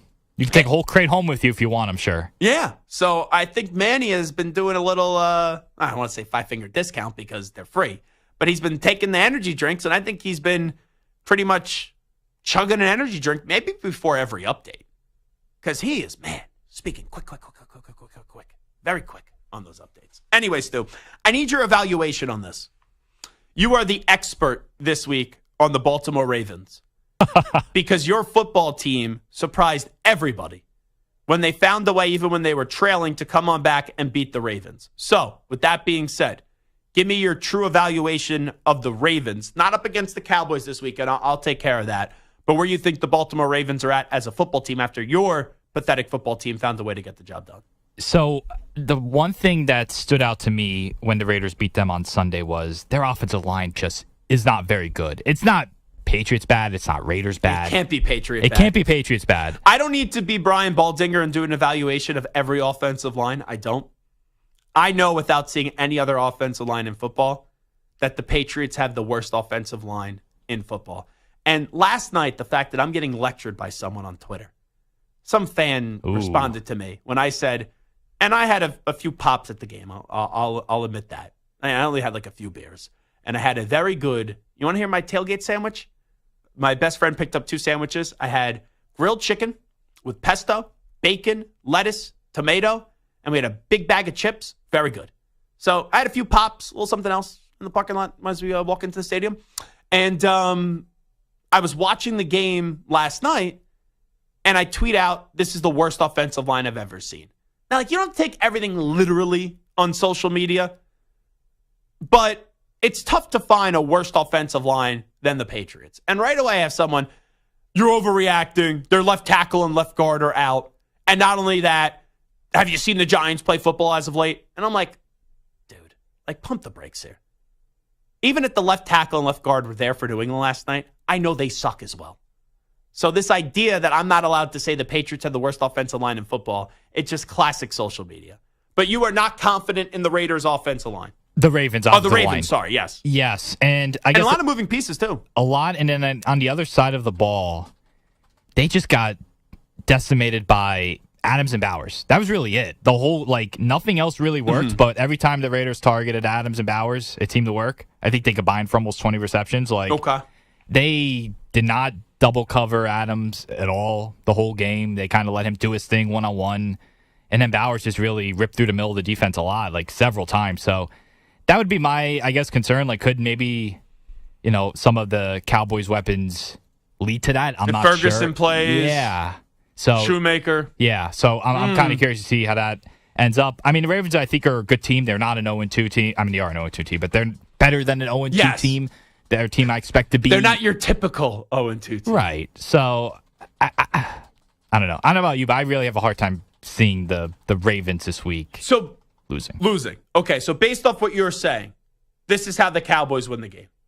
Based off your evaluation of the Ravens, this is how the Cowboys win the game. Micah Parsons, which he can be, absolute tyrant to that offensive line, and just causes havoc like he did in week 1 to a Cleveland Browns offensive line that is usually perceived to be a good offensive line. You have a Micah Parsons pass rush taking advantage of a Ravens offensive line that I don't know if it's weak or if it's just a lack of continuity, as there's so many new pieces in there and they haven't found that chemistry and that synergy yet. But timing is everything in the NFL. So if you think, even though what you just said about the Ravens offensive line, maybe someone else could say, oh, give them a few weeks, they'll be fine. But this is for week 3. So Micah Parsons is going to have a Defensive Player of the Year type of game. Just like Max Crosby. Crosby had 2 sacks. Crosby had a rough week 1 against Joe Alt, but yeah, he got owned by Joe Alt. Week and 2, then he looked totally like the Max Crosby we know with 2 sacks. So the problem that even though I don't love the Ravens defense, like I think it's a solid, good defense, but not as great as potentially what it's been in years past. Who on the Cowboys, outside of CeeDee Lamb, goes and wins this game on offense? Out of the skill position players. And that's where I look at it. And not that the Raiders are this great football team, but the Raiders have solid skill position players. I know they don't have Josh Jacobs anymore, but you got Devontae Adams, you got Brock Bowers, you got the Mayer kid. How has he been, by the way? I know he's 2 years in out of Notre Dame. Not great. He only has a few catches, and he honestly probably, because of Bowers, they don't role is diminished. Bowers plays, almost every snap. Sometimes they'll bring in 2 tight ends or put Bowers in the slot, but he really doesn't play as much. He maybe plays like 20, 25 Yeah. snaps. Like it's a lot less than you would think a guy that they valued so much last year with a second-round pick. But you look at that Cowboys offense up against the Ravens defense, Devontae Adams, CeeDee Lamb, similar in terms of, right, that's the star of both teams. That's the person that you expect something. The Raiders' next piece is Brock Bowers. If Brock Bowers is on the Cowboys, he's outside of CeeDee Lamb, he's probably the second best option there. Brandon Cooks is a nice player. Ferguson banged up right now, but I'd rather have Brock Bowers than Ferguson. So you look at that. I don't think this week the Cowboys, after, right, they win week 1 in great fashion up against the Browns. They have a mega letdown. At home. You know what it kind of reminded me of? It was worse than the playoff game last year. Because the Packers, at least, they're a playoff team. The Saints were 1-0. They beat the snot out of the Panthers. And then you allow the Saints to walk into Jerry's world and beat you. And not only beat you like a drum. They destroyed you. And the first 6 drives of the game, they had touchdowns for the New Orleans Saints. So I look at the Cowboys now going into this week 3 matchup, and I don't love Dallas, obviously, and I don't even love the Ravens. I think the Ravens have some concerns. The offensive line, like Stu has pointed out, the defense maybe being a little bit soft in the middle. But I look at the Ravens, and I got to think Harbaugh is the better coach than McCarthy. Lamar is the better quarterback than Dak Prescott. And then I think Derrick Henry is going to start to get going this week as well. Where in the first week of the season, they used him right out of the gate, and they barely used him in the second half. So if you ask me, Zach, which team do you trust more? And it's not like, oh, Dallas is home, so they have this great home field advantage. They got smacked last week by the Saints, and the last 2 times they've been home, they got smacked at home in the playoffs against the Packers. They got smacked by the Saints. So I'm going to say the Ravens get off the schneid this week, and the Ravens go from 0-2 to 1-2. And the Ravens season is far from saved by doing that. But if the Ravens lose this week and they're sitting there at 0-3, their next 2 games are the Bills and the Bengals. That's tough. This is a big opportunity for the Ravens. You win, you get to 1-2, you split. Bills and Bengals, right? I don't think it's safe to say they'll win both. And then you sit there at 2-3, and then you go get that victory up against the Commanders, and you're 3-3 after the first 6 games of the season. So I'm with Stu on this one. I don't like that we're agreeing so much today, because then usually when we're both right, the other thing happens. That's like the Zach Gelb Show rule. Whenever the entire show agrees, it's like shame, shame, shame, shame, shame, shame, shame. Just fade, fade, fade, fade, fade, fade, fade. That's what you need to do. That's absolutely what you need to do. But I'll take the Ravens to get the best and the better side of the Dallas Cowboys this week. That game seems like, let me ask you this. So you like the Ravens? I do. But how do you like the Ravens? Like, how does this game play out, Ravens and Cowboys? I think they use Henry more than they've used Henry so far. Establish a running game. I think Lamar makes a few big plays. I don't know. It's almost weird. It's almost like, and this is probably not great analysis, but they're 0-2. They can't be 0-3. You know what I'm saying? Like, it's almost like this is must win. I think this is heartbreak. If they lose, yeah. No. I'm saying I think for the this Cowboys. game. If you want to tell me Dallas wins or the Ravens win, whatever. I think the Ravens are going to win. I just think the ending is going to be like heartbreak fashion, like final 2 minutes, someone drives down the field, puts the ball in the end zone, or one of the quarterbacks makes a mistake or someone fumbles the ball. Like, I think this is going to be low 20s, 24-20, like somewhere like that, 23-20, 24-20, and late in the game, there's just dysfunction that occurs. Because Lamar, not that this is a playoff game, but in the playoff games, there's been dysfunction. Dak, playoff games, dysfunction. Like the way that those games ended against San Francisco, couldn't get the snap off, even when the defense kept on making plays, turnover machine. It just seems like whoever loses this game, there's one thing to lose in the league, and then there's another thing for it to be a dysfunctional, heartbreaking loss. I think this is one of those rip your heart out for a week 3, all things considered, type of ending in this one. So I'll take 24-20, Stu, and I'll rock and roll with the Baltimore Ravens in this one. It is Zach Gelb Show on the Infinity Sports Network. 5 things to watch this weekend in college football. We'll do that next. Sports fans, listen up. 1 in 8 men will be diagnosed with prostate cancer, and bladder leaks can be a side effect. That's why Depend is teaming up with the Prostate Cancer Foundation to encourage screening. Because health is a long game and it's yours to win. Now here's the cool part. Through November, Depend is contributing up to $300,000 to prostate cancer research by donating 40 cents for every purchase of Shields, Guards, and Real Fit products. Lloyd in Mississippi. Learn more at Depend.com.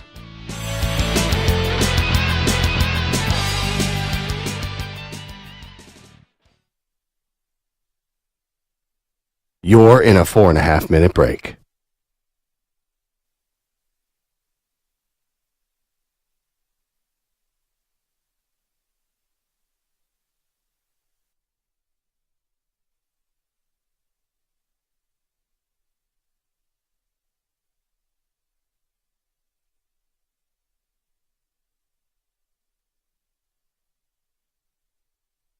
Four minutes remaining.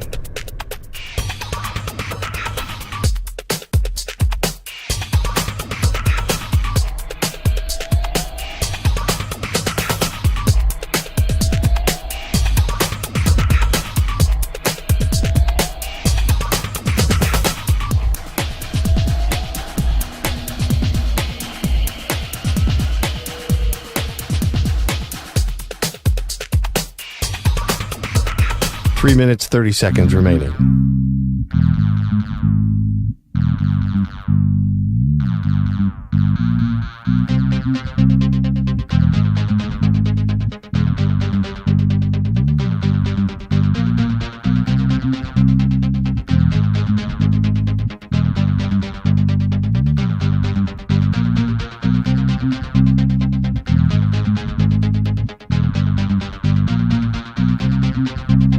Three minutes remaining.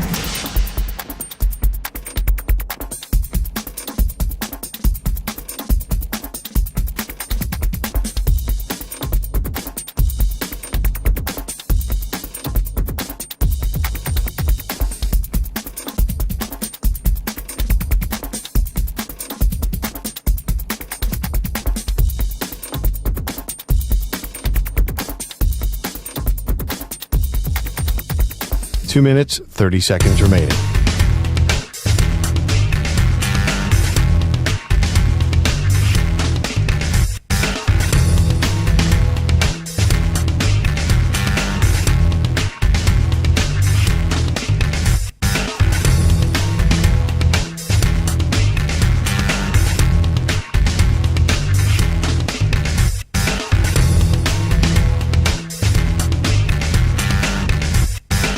Two minutes remaining.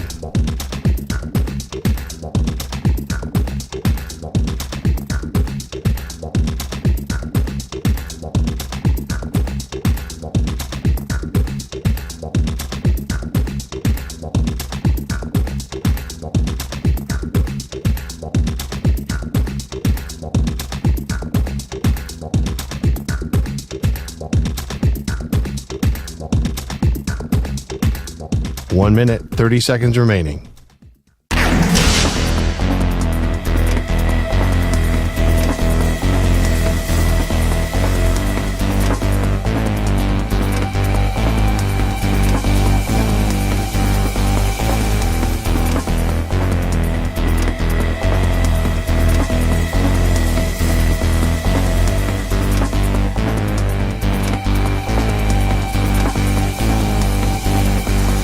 One minute remaining.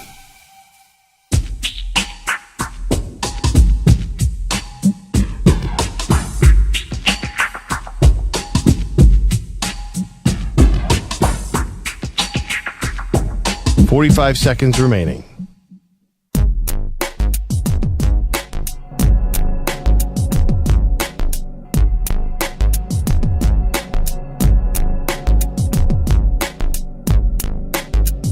Thirty seconds remaining.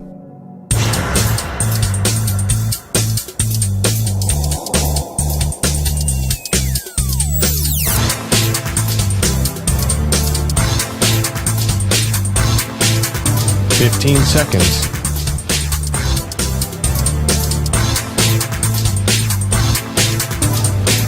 Break ends in 5 seconds.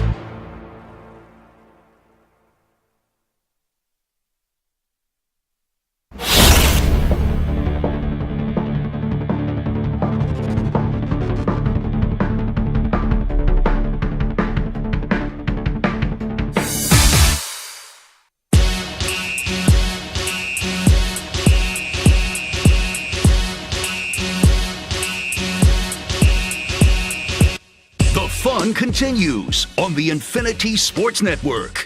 Alrighty, let's do 5 things to watch this weekend in college football. We will start tonight with Go Big Red! Go Big Red! As you have Nebraska and Illinois. You have a top 25 matchup here. Nebraska 22 in the country, and Brett Bielema, who I like a lot, has Illinois at 24th in the country. I think this game is going to be closer than what Vegas says. So I saw this spread earlier in the week at like 7, and then it went up to 8. It's now at 8.5. Don't get me wrong. I think Nebraska wins the game. If Nebraska wins this game by more than 8.5 points, though, that's like a big deal for Nebraska, and it shows what type of team they have. Now, I think Nebraska, I said before the year started, well before the year started, I thought they were an 8-win football team, potentially a 9-win football team. And now everyone's like, oh, yeah, that's like maybe a little bit low for Nebraska. But Nebraska has a kick-ass defense going back to last year. I watched every game in Nebraska last year. Tony White has a phenomenal defense. He should have been a head coach. And this year, that defense is phenomenal as well. But now they actually have a quarterback. Like, it was crazy last year how Nebraska couldn't get to bowl eligibility because they were just turning over the ball in the most humiliating ways possible. And now you have a quarterback in Dylan Raiola who is like all that. Like, you look at future drafts, not this upcoming draft. I'm talking about drafts after that. Raiola is going to be a huge talking point. Arch Manning is going to be a huge talking point. And then also Nika Iamaleava is going to be a huge talking point as well. Like, those 3 quarterbacks, we've seen Nico play a good amount this year. Phenomenal. We've seen Dylan Raiola play a good amount this year. Phenomenal. And now we get to see more of Arch Manning against Louisiana Monroe, where he's going to get the start. And we saw what he was able to do last week as Quinn Ewers got hurt and the wheels and then the big arm as well. But those are 3 quarterbacks to really keep an eye on moving forward.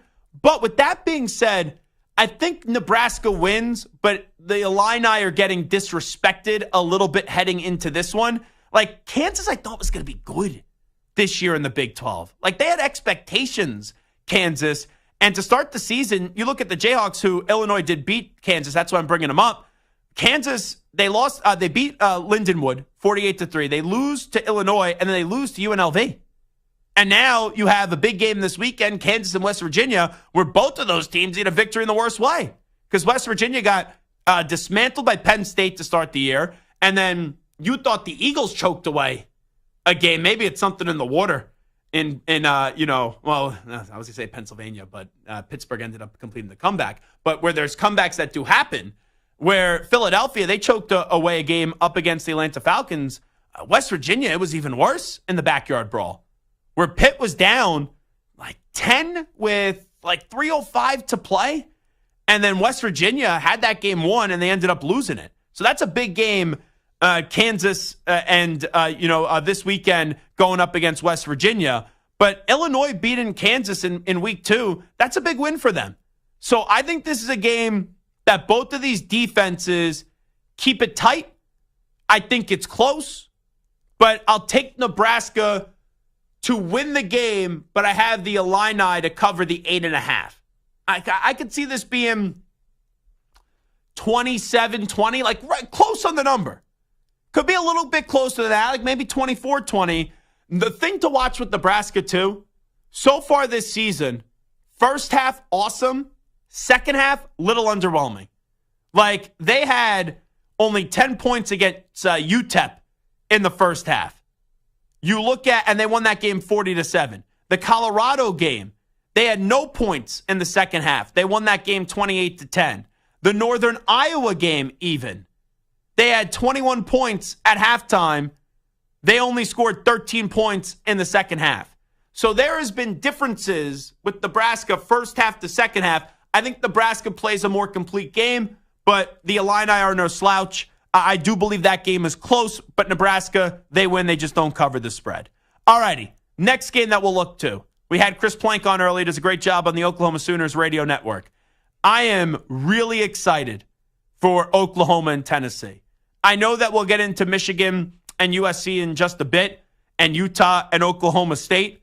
But the game I'm most excited for this weekend is Saturday night, 7:30 p.m. Eastern on ABC. It's Tennessee and Oklahoma. Oklahoma, just nationally, has not been discussed a lot this year.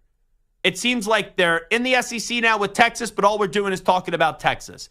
Oklahoma smashed my alma mater to start the year 51-3. They beat Houston 16-12, close game. And then Tulane's been a solid program as of late. You beat them 34-19. This is a huge statement for Brent Venables.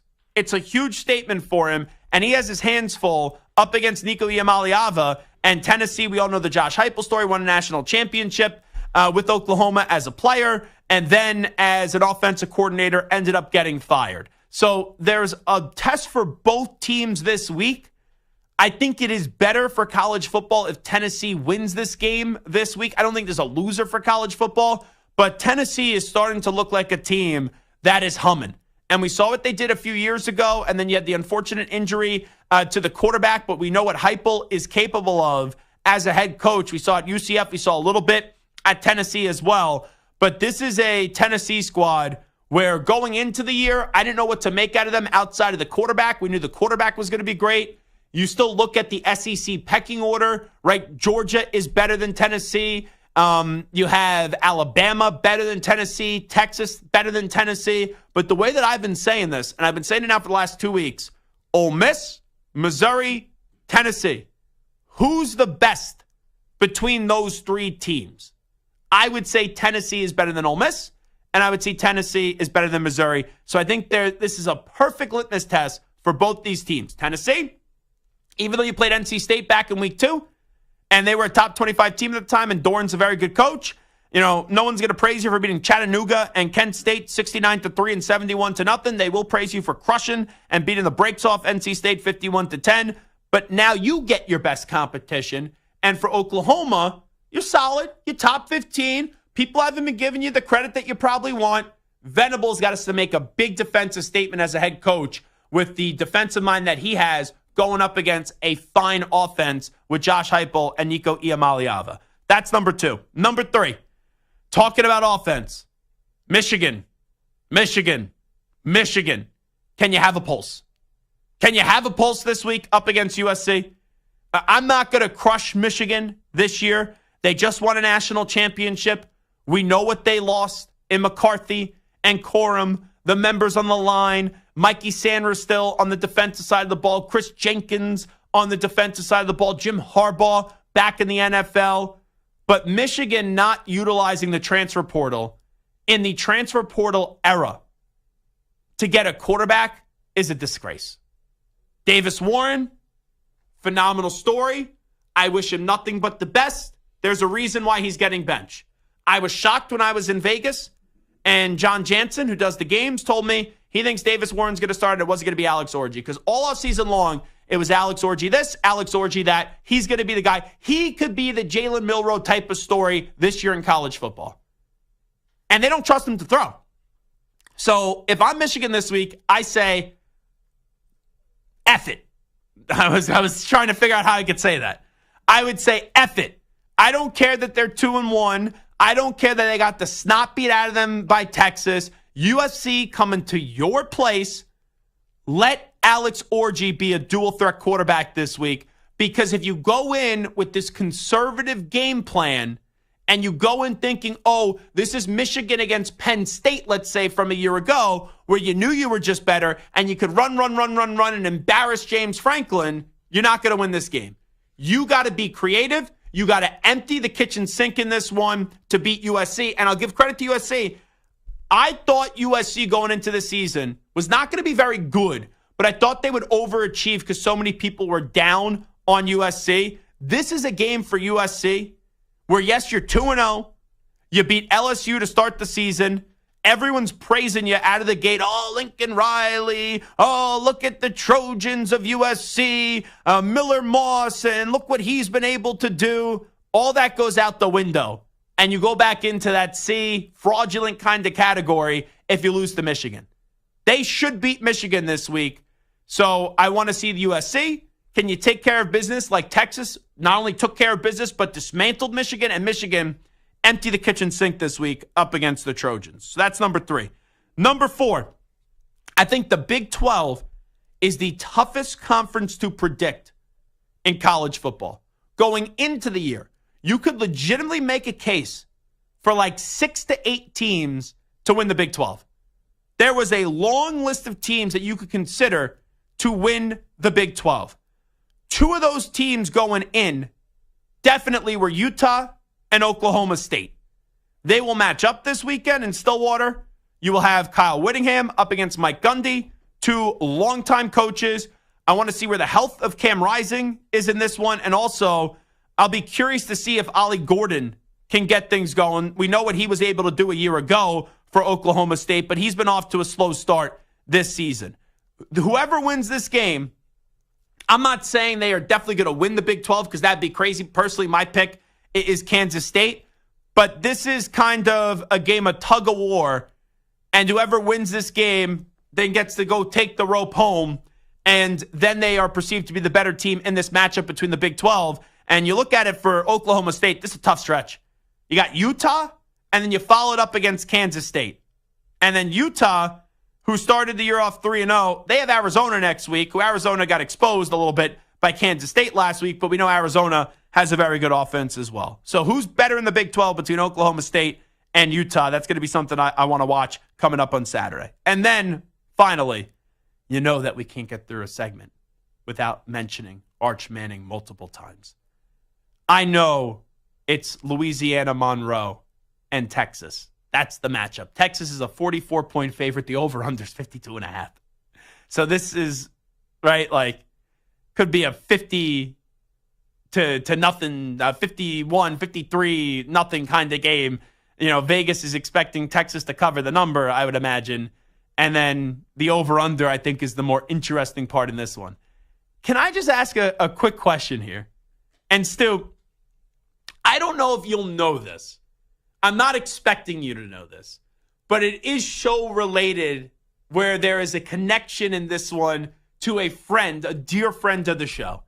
Do you have any idea who the quarterback is at Louisiana Monroe? Any idea? No clue. No clue. I expected that. Manny Rodriguez, do you have any idea who the quarterback is at Louisiana Monroe? It's not General Booty, is it? It is General Booty. Josh Booty, his nephew, General Booty, who when I first heard of General Booty and Josh was in studio with us, I don't know if you know this, Stu. I don't know if I said this on the air. I referred to him as Major Booty. And then when Josh corrected me and said his name is General, I go, oh, well, he probably gets some major booty on campus because he used to be at Oklahoma. So we got a matchup of football royalty. The Booty family against the Manning family. Both of those are very similar. So you have General Booty up against Arch Manning, but everyone wants to see how Arch will do. We know what we saw last week. I get it's up against Louisiana Monroe. The Louisiana Monroe coach went out of his way to say, hey, you know, we have guys that have defeated Arch Manning in the past going back to high school, so they're not afraid of him. The Arch Manning hype to me is going to be fascinating because Sark has done a great job in not having this hype overtake his team. Quinn Ewers has been really damn good, but Quinn Ewers gets hurt.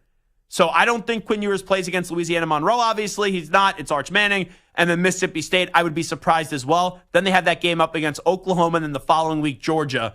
That's when Quinn Ewers is going to come back. But if Arch Manning is booming, right, if he gets a boom, a little AJ Big Justice style, and then Quinn Ewers comes back and it's not that pretty, even though Quinn Ewers has done a phenomenal job, I'm not saying Quinn Ewers gets benched, but there is going to be a conversation because I know how this media game works.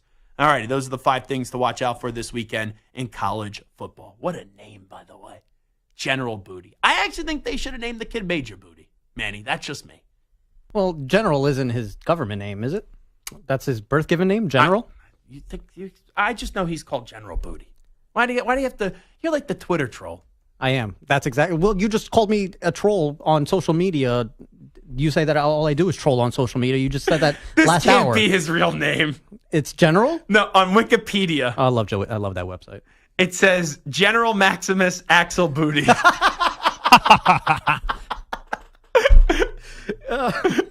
You know what? I'm going to text Josh right now. Let's just see this. Why don't we check UL Monroe's?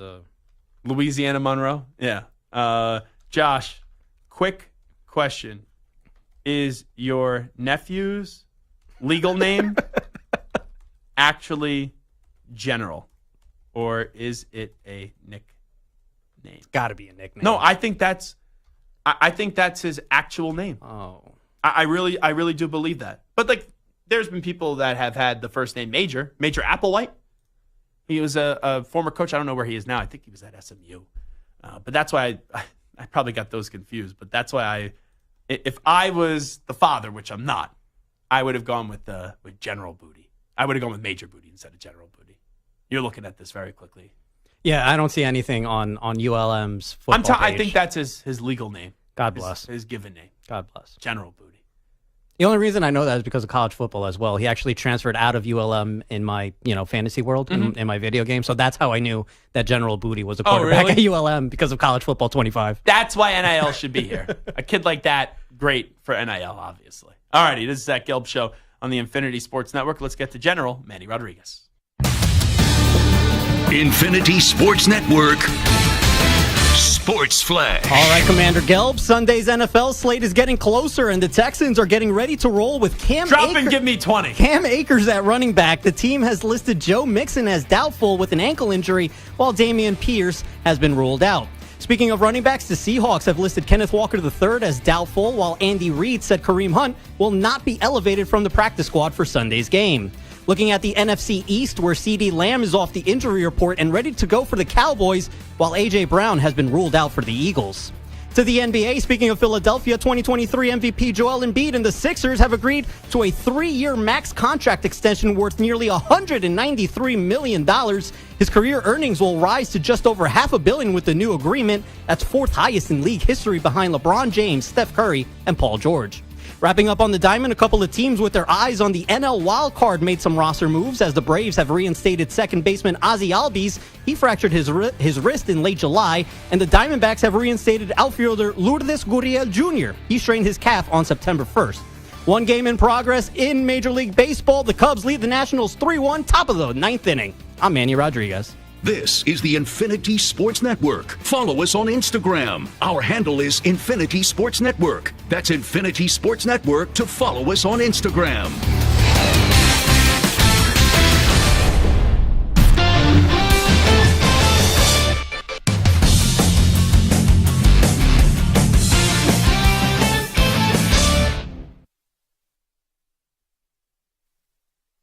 You're in a 5-minute break.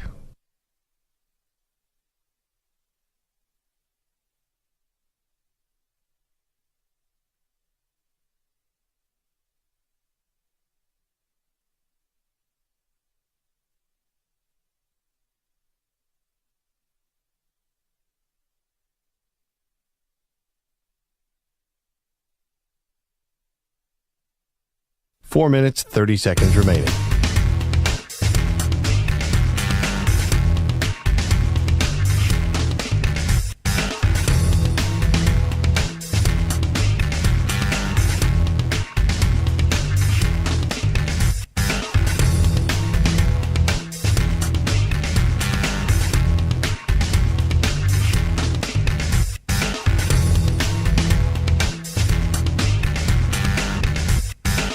Four minutes remaining.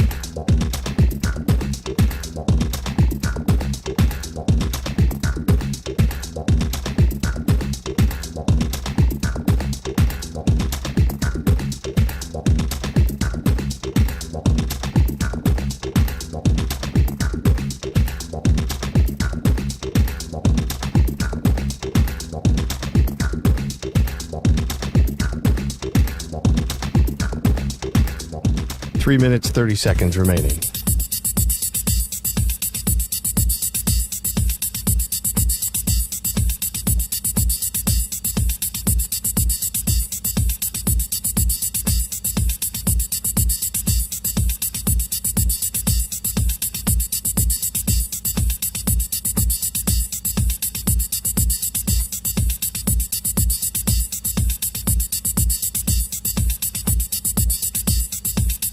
3 minutes remaining.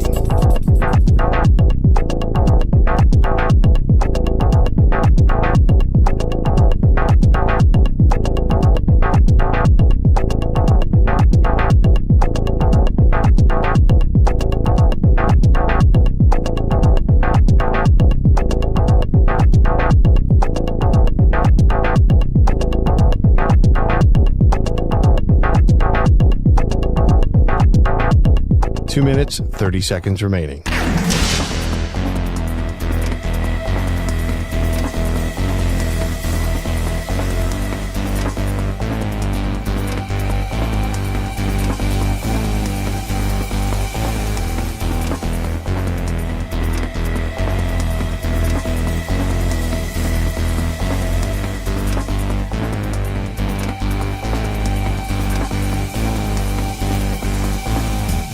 Two minutes remaining.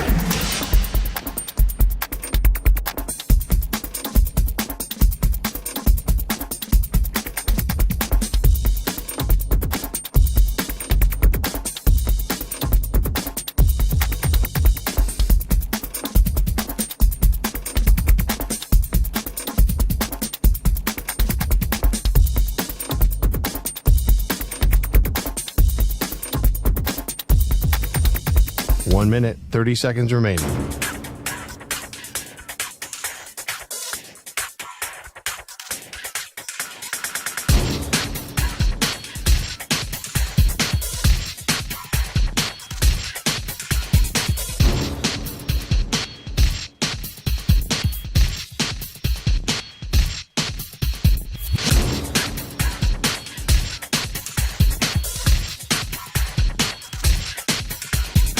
One minute remaining.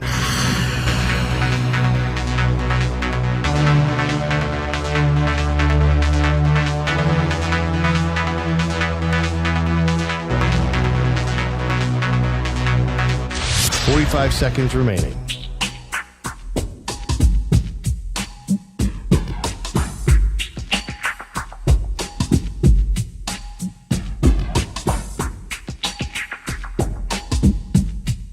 Thirty seconds remaining.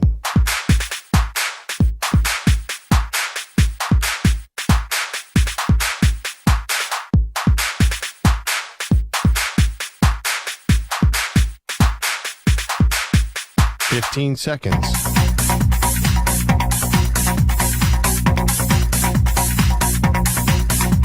Break ends in 5 seconds.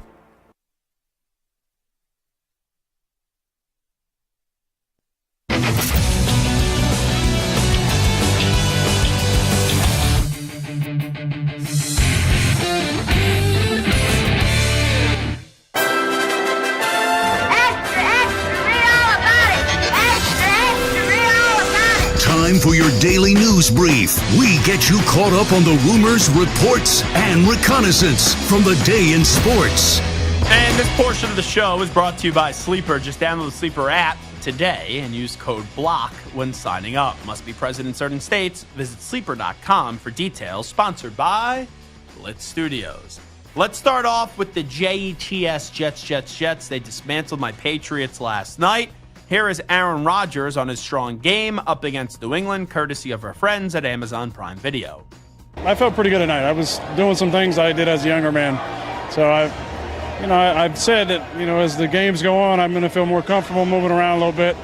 And there were a couple of times where I needed to extend plays. And the line did a good job holding up. I extended, hit some conk a couple, one to Allen to kind of keep drives going. And I thought the legs were the biggest part in the game for Aaron Rodgers. There was a lot to be encouraged by if you're a Jet fan, but you know that this season, a big chunk of it is all on Aaron. And for him, 3 games back from the Achilles injury that knocked him out all last season, the first 2 games you didn't really see his mobility tested. You saw that last night, and you factored it in him completing 77% of his passes. Stellar performance by Aaron Rodgers. Now, sometimes you're at a game, Stu, and there's things that are happening, but since you're at the game, you can't see them on the TV broadcast. So last night, about 10 Jets players' wives were sitting in front of me.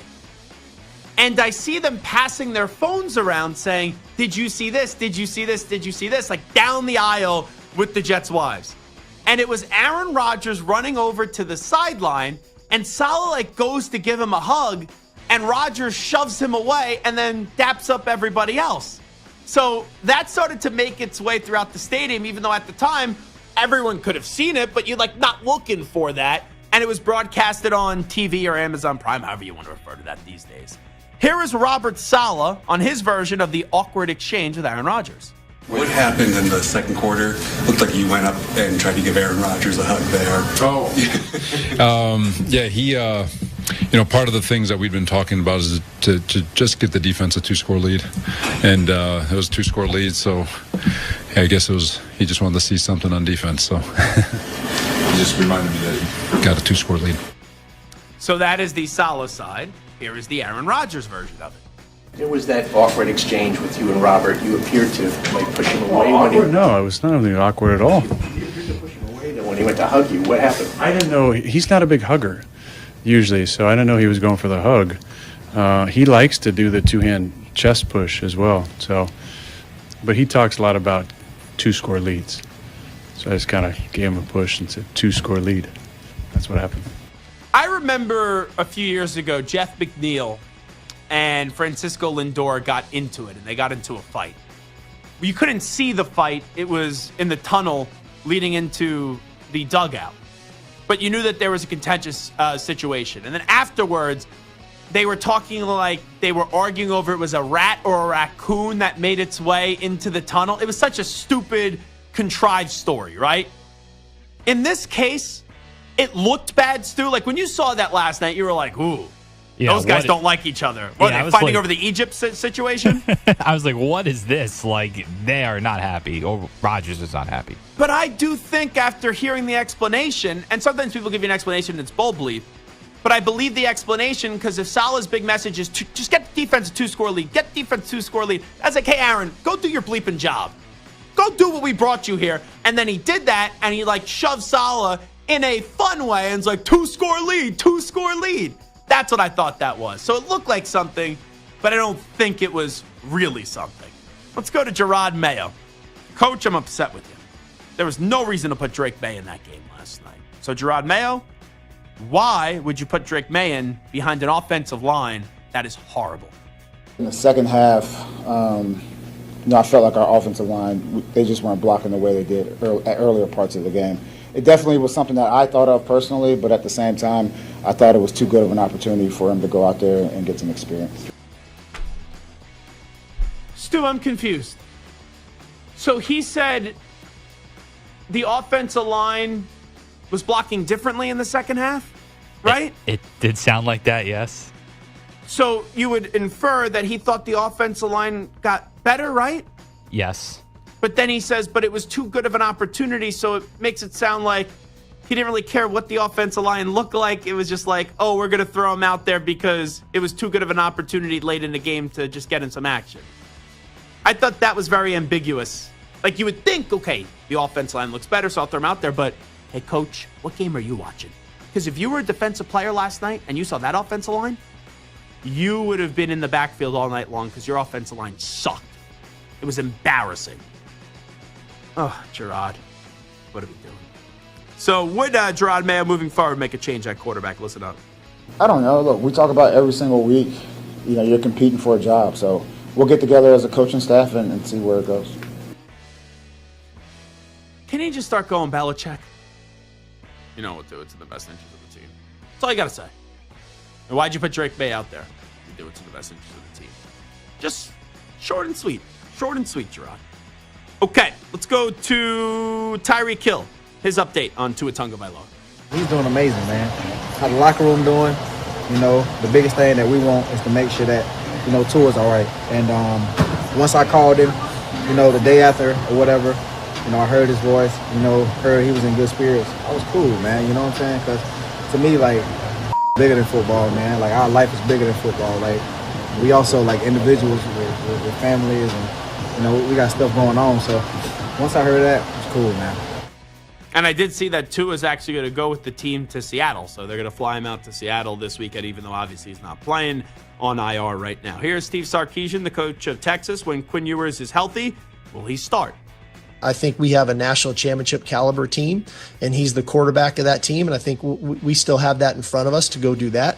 I think with some of the games that we have coming up down the road, this guy's going to be in New York for the Heisman, and whether he wins it or not, but he has the ability to do that, and I think he has the ability to be a top 5 NFL draft pick. So all the things that I think he's capable of are still out there for him. And this Saturday, him not playing in this game this Saturday is not going to impact those 3 things that I know are goals that we've set for him and that he's working towards. Yeah, I'm with Coach on that one. The only thing is when Quinn comes back, he deserves to start. But if he struggles, then the conversation will be there about Arch Manning. Stu, Shohei Ohtani had a sensational night last night. The greatest performance I've ever seen on a baseball field. Just give me the 2 home run cuts. You go back to back. Here's the 50th and here's the 51st home run on the Dodgers radio network. Tim Neverett. And the pitch coming to Shohei Ohtani. He swings, hits a drive to left. This ball's back. There it is. Number 50. The first player in the history of Major League Baseball to have a 50-50 season. He is incredible. Here's the pitch. Swing and a drive, deep right field. He has done it. It's the first time Ohtani in his career has had a 3-home-run game. Can you believe this? 10 runs batted in for Ohtani. That's also a career high.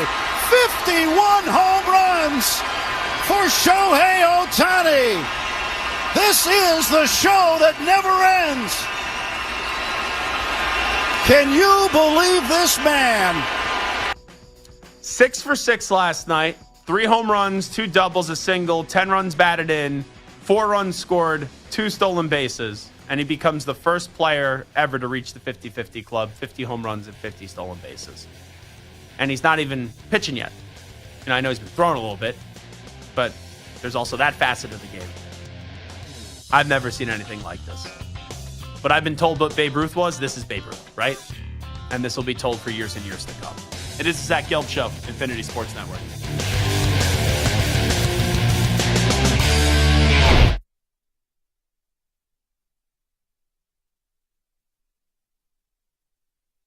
You're in a 5-minute break.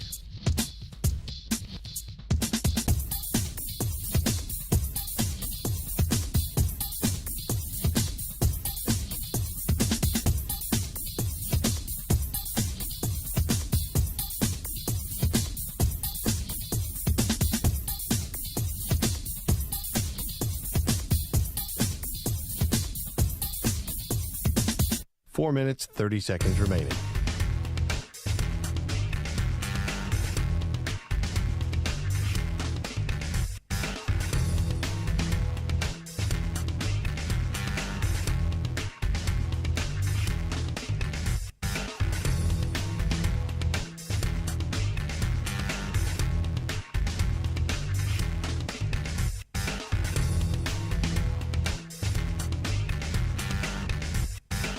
Four minutes remaining.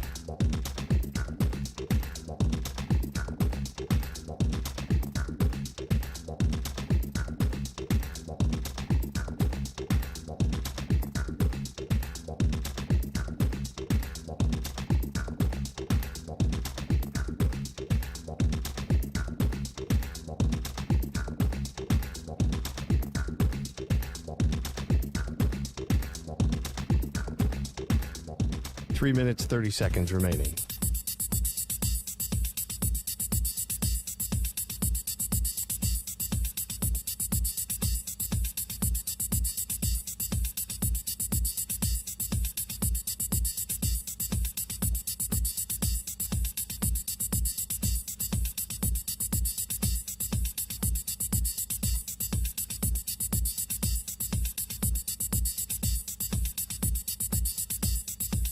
Three minutes remaining.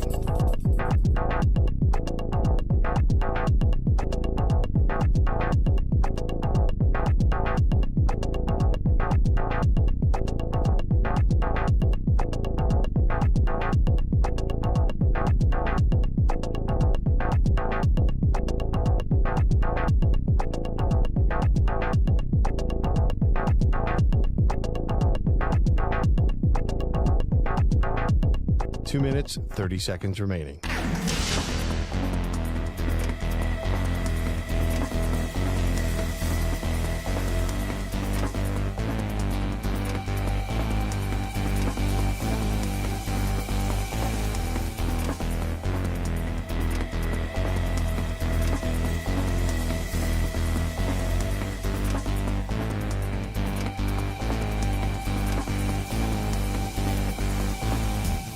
Two minutes remaining.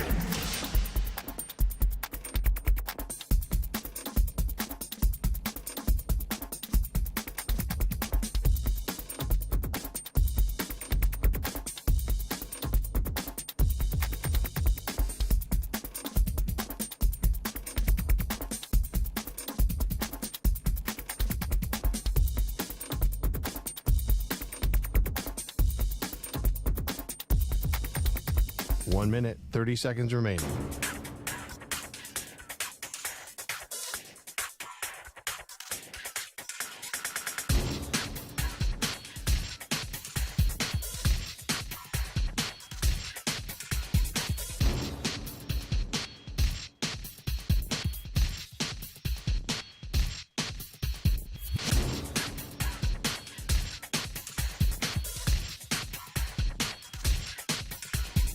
One minute remaining.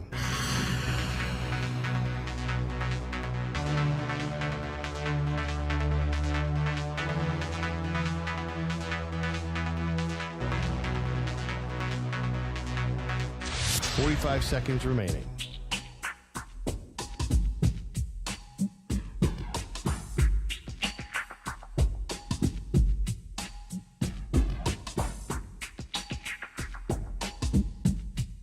.30 seconds remaining.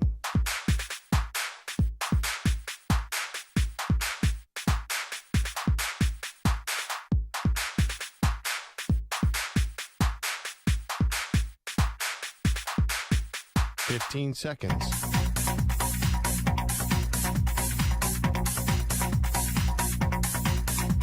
Break ends in 5 seconds.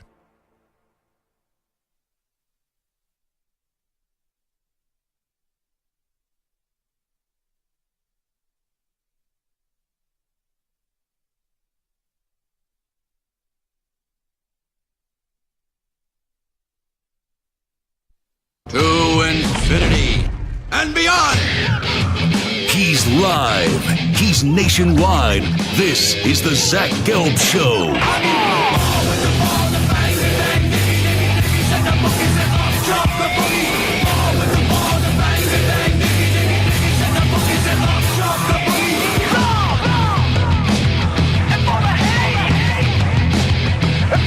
Here's your host, Zach Gelb. Hour number 3 of our radio program on a Football Friday. It is the Zach Gelb Show on the Infinity Sports Network. I will preview a little Kansas City Chiefs and Atlanta Falcons coming up in just a bit. That's the Sunday night football game this week. So you have primetime Kirk Cousins once again. Last week it wasn't looking all that good for most of the game up against the Eagles, but then in the final 2 minutes, the Eagles choked and Atlanta walked right down the field in about a minute with 70 yards down the field to go put the ball in the end zone. Drake London had the touchdown. People freaked out, which I thought was ridiculous about the celebration. And then Jalen Hurts tried to come marching back down the field the other way, and then he threw an interception when all he needed was a field goal and made a risky play and ended up getting picked off. So I will get into a little Falcons-Chiefs, where the Chiefs last week won a game that they probably shouldn't have won, where the penalty was legit. I'm not saying the penalty was a bad penalty, but it looked like the Bengals were the better team up against the Chiefs, and the Falcons win a game where it didn't look like for most of the game they were the better team up against the Eagles, so we'll see how that will play out this weekend. Now, before we do that, we just did the news brief in the last segment. Trista Crick, by the way, is going to join us coming up 20 minutes from now. We will do NFL picks with Trista Crick. I was 2-1 last week. I was trying to go 3-0. I was 2-0 going into that Monday Night Football game. I had the Birds laying 6.5, which I was about to be very upset about that when the field goal went in. It was 6, and Sirianni didn't hit the field goal earlier in the game on the first drive of the game when in just stupid fashion he elected to go for it on 4th and 3, 4th and 4 at the Falcons 11. So I was getting a little bit upset about that. And then the double whammy, I had on an odds boost the Eagles money line. So not only did I not hit the show pick, I also didn't hit then the Eagles money line on my odds boost that I did have on one of the betting applications that I do use. But we just had the news brief, and I didn't play one piece of audio because I ran out of time. But Samter tells me I need to hear this audio, and it is a story from Clinton Portis, the former NFL running back, and he played his college football, obviously, at the U. It's all about the U. And he was on the Raw Room podcast, and Samter said he had to bleep out a lot of things and edit out a lot of things because there's some things we couldn't air and you can't hear. But I saw the headline of this, and there was a lot of people that were raving about this. I have not heard the audio. It was one of those that I wanted to wait, and then I wanted to react and see if the buzz on social media met it when I would judge it with my 2 ears. So, Stu, without further ado, here is Clinton Portis' amazing story about how he committed to Miami. My third visit, I go to Miami. We in the strip club. You know the dance is coming. I got a dance on me. Mother look at me and say, man, you...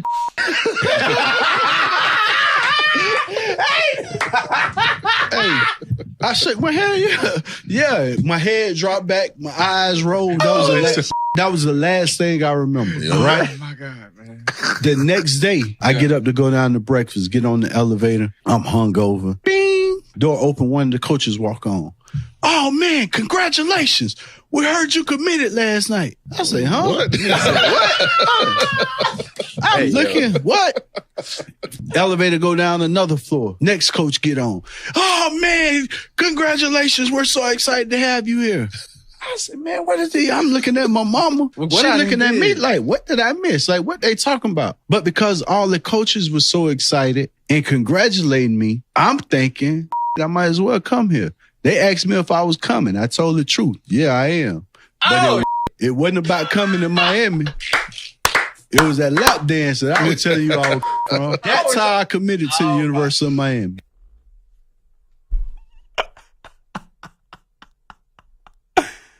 That's amazing. Now, I like Dominic Easley, who joined us yesterday. That story, though, a little bit better than Dominic's story about how he committed to Florida, where his mom didn't want him to go, and then he was at some big football game, right? High school, one of those all-star games, and the entire team was like, oh, we're going to Florida. That's amazing. So I have to ask a question here, Stu. I know how these old school, right, recruiting visits used to go, because I've seen them happen before. Not necessarily to a strip club, let me be clear. But I am in the know on the process where you have an older, right, upperclassman player. If it's a big-name recruit like a Clinton Portis, you probably get a bigger player that is in the Miami program. And, right, they're your guide for the weekend, where they'll show you around the facility, they'll show you around campus, and then they'll go out. You get the social scene. I've seen these visits happen back when I was in college. So when I was in college, people would go to like a frat party. They wouldn't go to the strip club, or I don't know if they did go to the strip club, to be clear. So whatever player took Clinton Portis out, or players, they clearly had a very fun time at the strip club. I would just assume here, Stu, that Clinton Portis had a little drink and maybe some other things as well. So maybe, judging by the fact that he said all the coaches said he committed, there's a chance he's at the strip club and it's going as a fun time in the strip club. And Clinton Portis just goes, yeah, I'm coming to Miami, right? Or maybe the person that was in charge, just throwing this out there, of escorting Clinton Portis around campus and going out and having a fun time. Do you think there's a chance maybe Clinton was on the fence and one of those players that was in charge of Clinton Portis just went to the coaching staff and said, guys, he was sauce last night. I think we just tell him, hey, when you see him, I heard you committed last night. Even if it was like maybe in a jovial way. He was like, I guess I'm coming to Miami. Yeah. Like, let's take advantage of this situation and cash in because there's no way he remembers what happened the night before. Also very possible. I could definitely see that. What do you think is more likely? I think the way Clinton told it is probably the more likely, but I think he was just blacked out and he was like, I'm coming to Miami. And then he was doing other things as well. Sounds like a fun recruiting trip, though, I will say. I'm just surprised. I shouldn't make this joke, but I will. I'm just surprised Rick Pitino wasn't the coach of Miami football. Done. Alrighty. That's a story, though. That's amazing. And like, you know what's even crazier about it? That it took this long for that story to be told by Clinton Portis. Like, maybe if he's told it before, I've never heard of it. And he was at Miami from 99 to 2001. And when do you think the last year Clinton Portis played in the NFL? Right? Because some guys, you try to be buttoned up in the NFL. You don't want those types of stories getting on out. If you had to take a guess, when was the last time Clinton Portis played in the NFL? I'll say around like 2010. Exactly. 2010 was his final year with the team that was then named the Washington Redskins. That was crazy. Broncos and Washington, I think, were only two teams. Yeah, only two teams. Traded for Champ Bailey. Mm-hmm. I guess the strip clubs weren't good in Denver. That's why he went to Washington. Jeez, what a story that is. All righty. That's Miami, though. Not surprising. I'm not surprised one bit by that story, especially when you hear the Seventh Floor Crew song, which is, I know, a very controversial song, but one of the entertaining college football songs of all time. All righty. This weekend, Sunday Night Football on NBC, yeah. Bum, bum, ba-da-bum, bum, ba-da-ba-da-ba-da-ba-da-bum. You do have the Atlanta Falcons hosting the Kansas City Chiefs. I did see that Arthur Blank, is he going into the Ring of Honor? Is that, I don't know about you guys. When you own the team, I feel like it's probably better when you, like, this is going to sound really bad the way that I'm going to say it. I noticed that from the start. If you're the owner, to go into the Ring of Honor while you're actively owning the team, don't you have to, like, either no longer own the team or, unfortunately, be, like, in honor after you pass away? Like, doesn't that seem a little bizarre, Stu? That he's going into the Ring of Honor while he as still a current owns, owner. like, a current Yes. owner? Like, I know that, like, Jerry Jones got into the Hall of Fame. You know, he's still an owner of the Cowboys. You have Robert Kraft. He wants to get in the Hall of Fame. He's still an owner of the Patriots. I guess Arthur Blank is like, this is a day to just, or the Falcons like, this is a day to honor Arthur Blank. And I think it's cool that they're doing this while he's alive, obviously, so then he could hear all the nice things that are going to be said. But I never thought of an owner going into a Ring of Honor. I've never heard of that when the owner is still actively owning the team. Like, the Cowboys have a Ring of Honor. Is Jerry Jones in the Cowboys Ring of Honor? I'm just curious on that. But I've never, like, for Ring of Honors, I've only thought about coaches and obviously players. But Arthur Blank is giving away free hot dogs, chips, and soda to every fan at this Falcons-Chiefs game as he is going into the Ring of Honor. And it's 2 per person per visit, please. Oh, that's pretty good.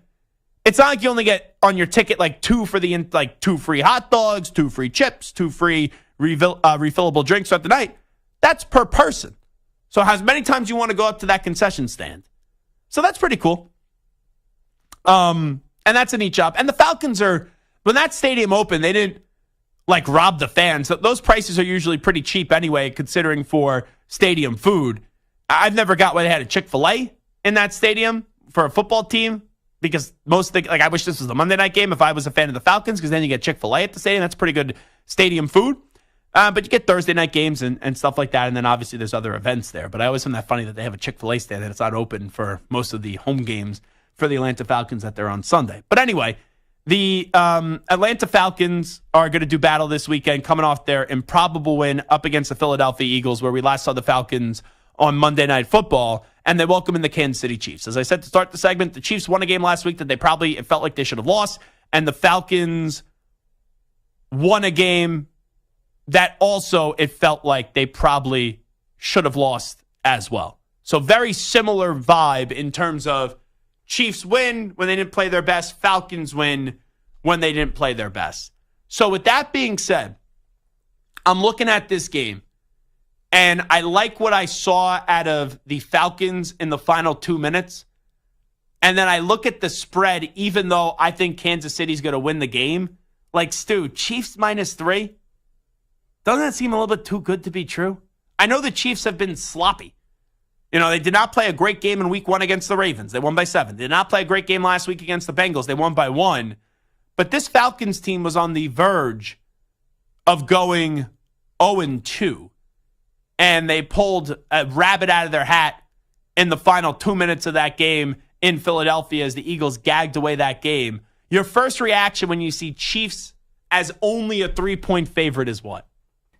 That it's way too low. So that if we both agree on that, that means they're probably going to win by 1 or 2 points. Yes, I am going to save my pick for coming up in 5 minutes with Trista Crick, because that is one of the games I am picking. Yeah, seems low. But with that being said, I'm not saying whether they're going to cover the number or not. I'll give you that pick coming up in 5 minutes if they cover the number or not. But I would be very surprised if the Chiefs don't win on Sunday. And here's why. It has nothing to do with Patrick Mahomes. It has nothing to do with Travis Kelce. It has nothing to do with Xavier Worthy. I know that they're without Pacheco now with the injury. It has nothing to do with Rashee Rice. It has nothing to do with the offensive side of the ball. Because the Falcons, they could actually force Kansas City's offense to make mistakes with Jesse Bates, who is phenomenal. You have A.J. Terrell, who's a heck of a player. Justin Simmons, who was crazy how long he was on the street in NFL free agency before landing in Atlanta. But for me, it's the Chiefs' defense. The Chiefs' defense for now, over a year, has been the strength of this football team. And I think Chris Jones is just going to be in Kirk Cousins' face all night long. And when you look at the Chiefs' defense, it's a lot better than the Eagles' defense right now. And that, to me, is going to be the difference in the game. It's going to be the Kansas City defense. This game may be closer than what people think.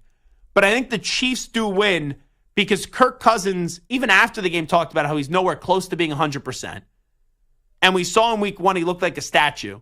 He played better in week 2, but it still wasn't a great game for Kirk Cousins. This is a game where Kansas City's defense, even if the Falcons make some mistakes on the offensive side of the ball, if the Chiefs make some mistakes on the offensive side of the ball, this is a game where Kansas City gets to 3-0, even if it's not a clean product, because of their defense. So I do like the Chiefs over the Falcons. I don't think the Falcons have a magical moment here in back-to-back weeks. All right, this is Zach Gelb Show on the Infinity Sports Network. We will do NFL picks next with Trista Crick. But first, football is back. And what better way to celebrate than winning some cash with Sleeper Picks? Sleeper Picks is a fantasy game, but you could win real money. Just pick more or less on at least 2 player stats. If your picks are right, you win. You can pick up to 8 players to win up to 100 times your money. Sleeper has a couple huge offers to kickstart the football season. For new users, Sleeper will match your first deposit with up to $100 credit to your account. If you've already played, Sleeper's got discounted player projections for you every week of the season. So download the Sleeper app now and use promo code SCORE, and your first deposit will be doubled with the credit up to $100. What are you waiting for? Download Sleeper today and use code SCORE, S-C-O-R-E, for a credit up to $100 match on your first deposit. That's code SCORE. Must be 18 years in most states and in state where it is legal. Promo code and other restrictions apply. Visit sleeper.com. Please wager responsibly. Gambling problem? Call 1-800-426-2537 for help. Paid for by Blitz Studios.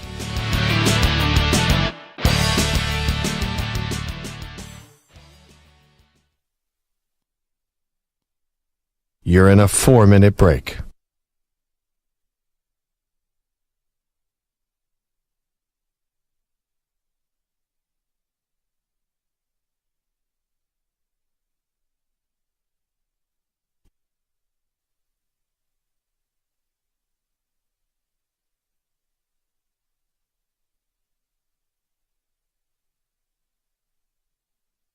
Three minutes, 30 seconds remaining.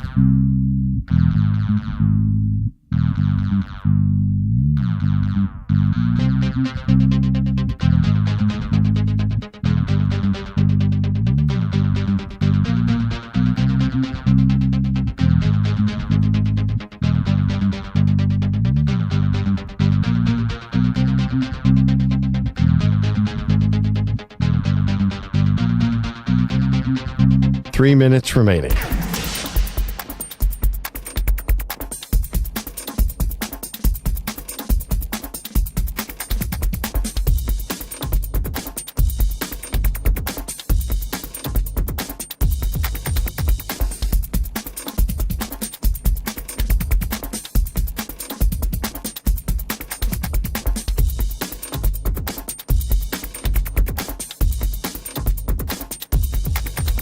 Two minutes, 30 seconds remaining.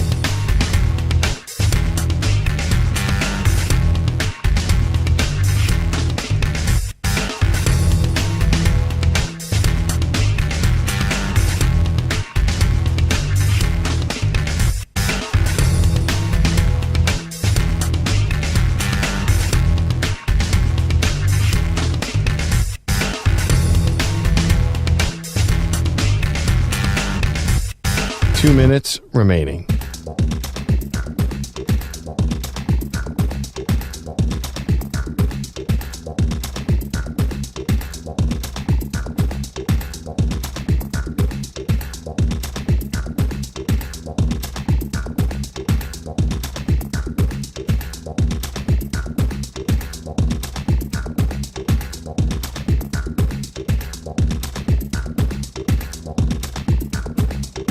One minute, 30 seconds remaining.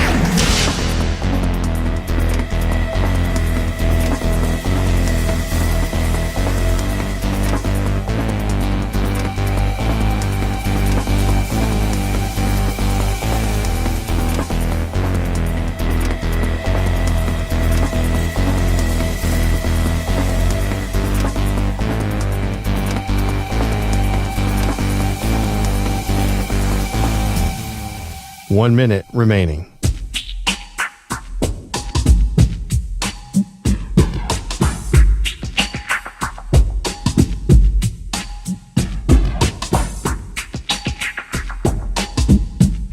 Forty-five seconds remaining.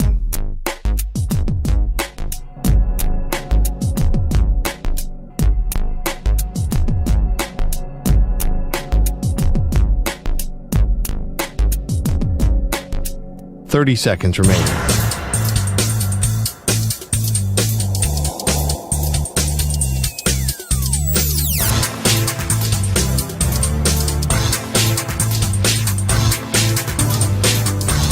Fifteen seconds.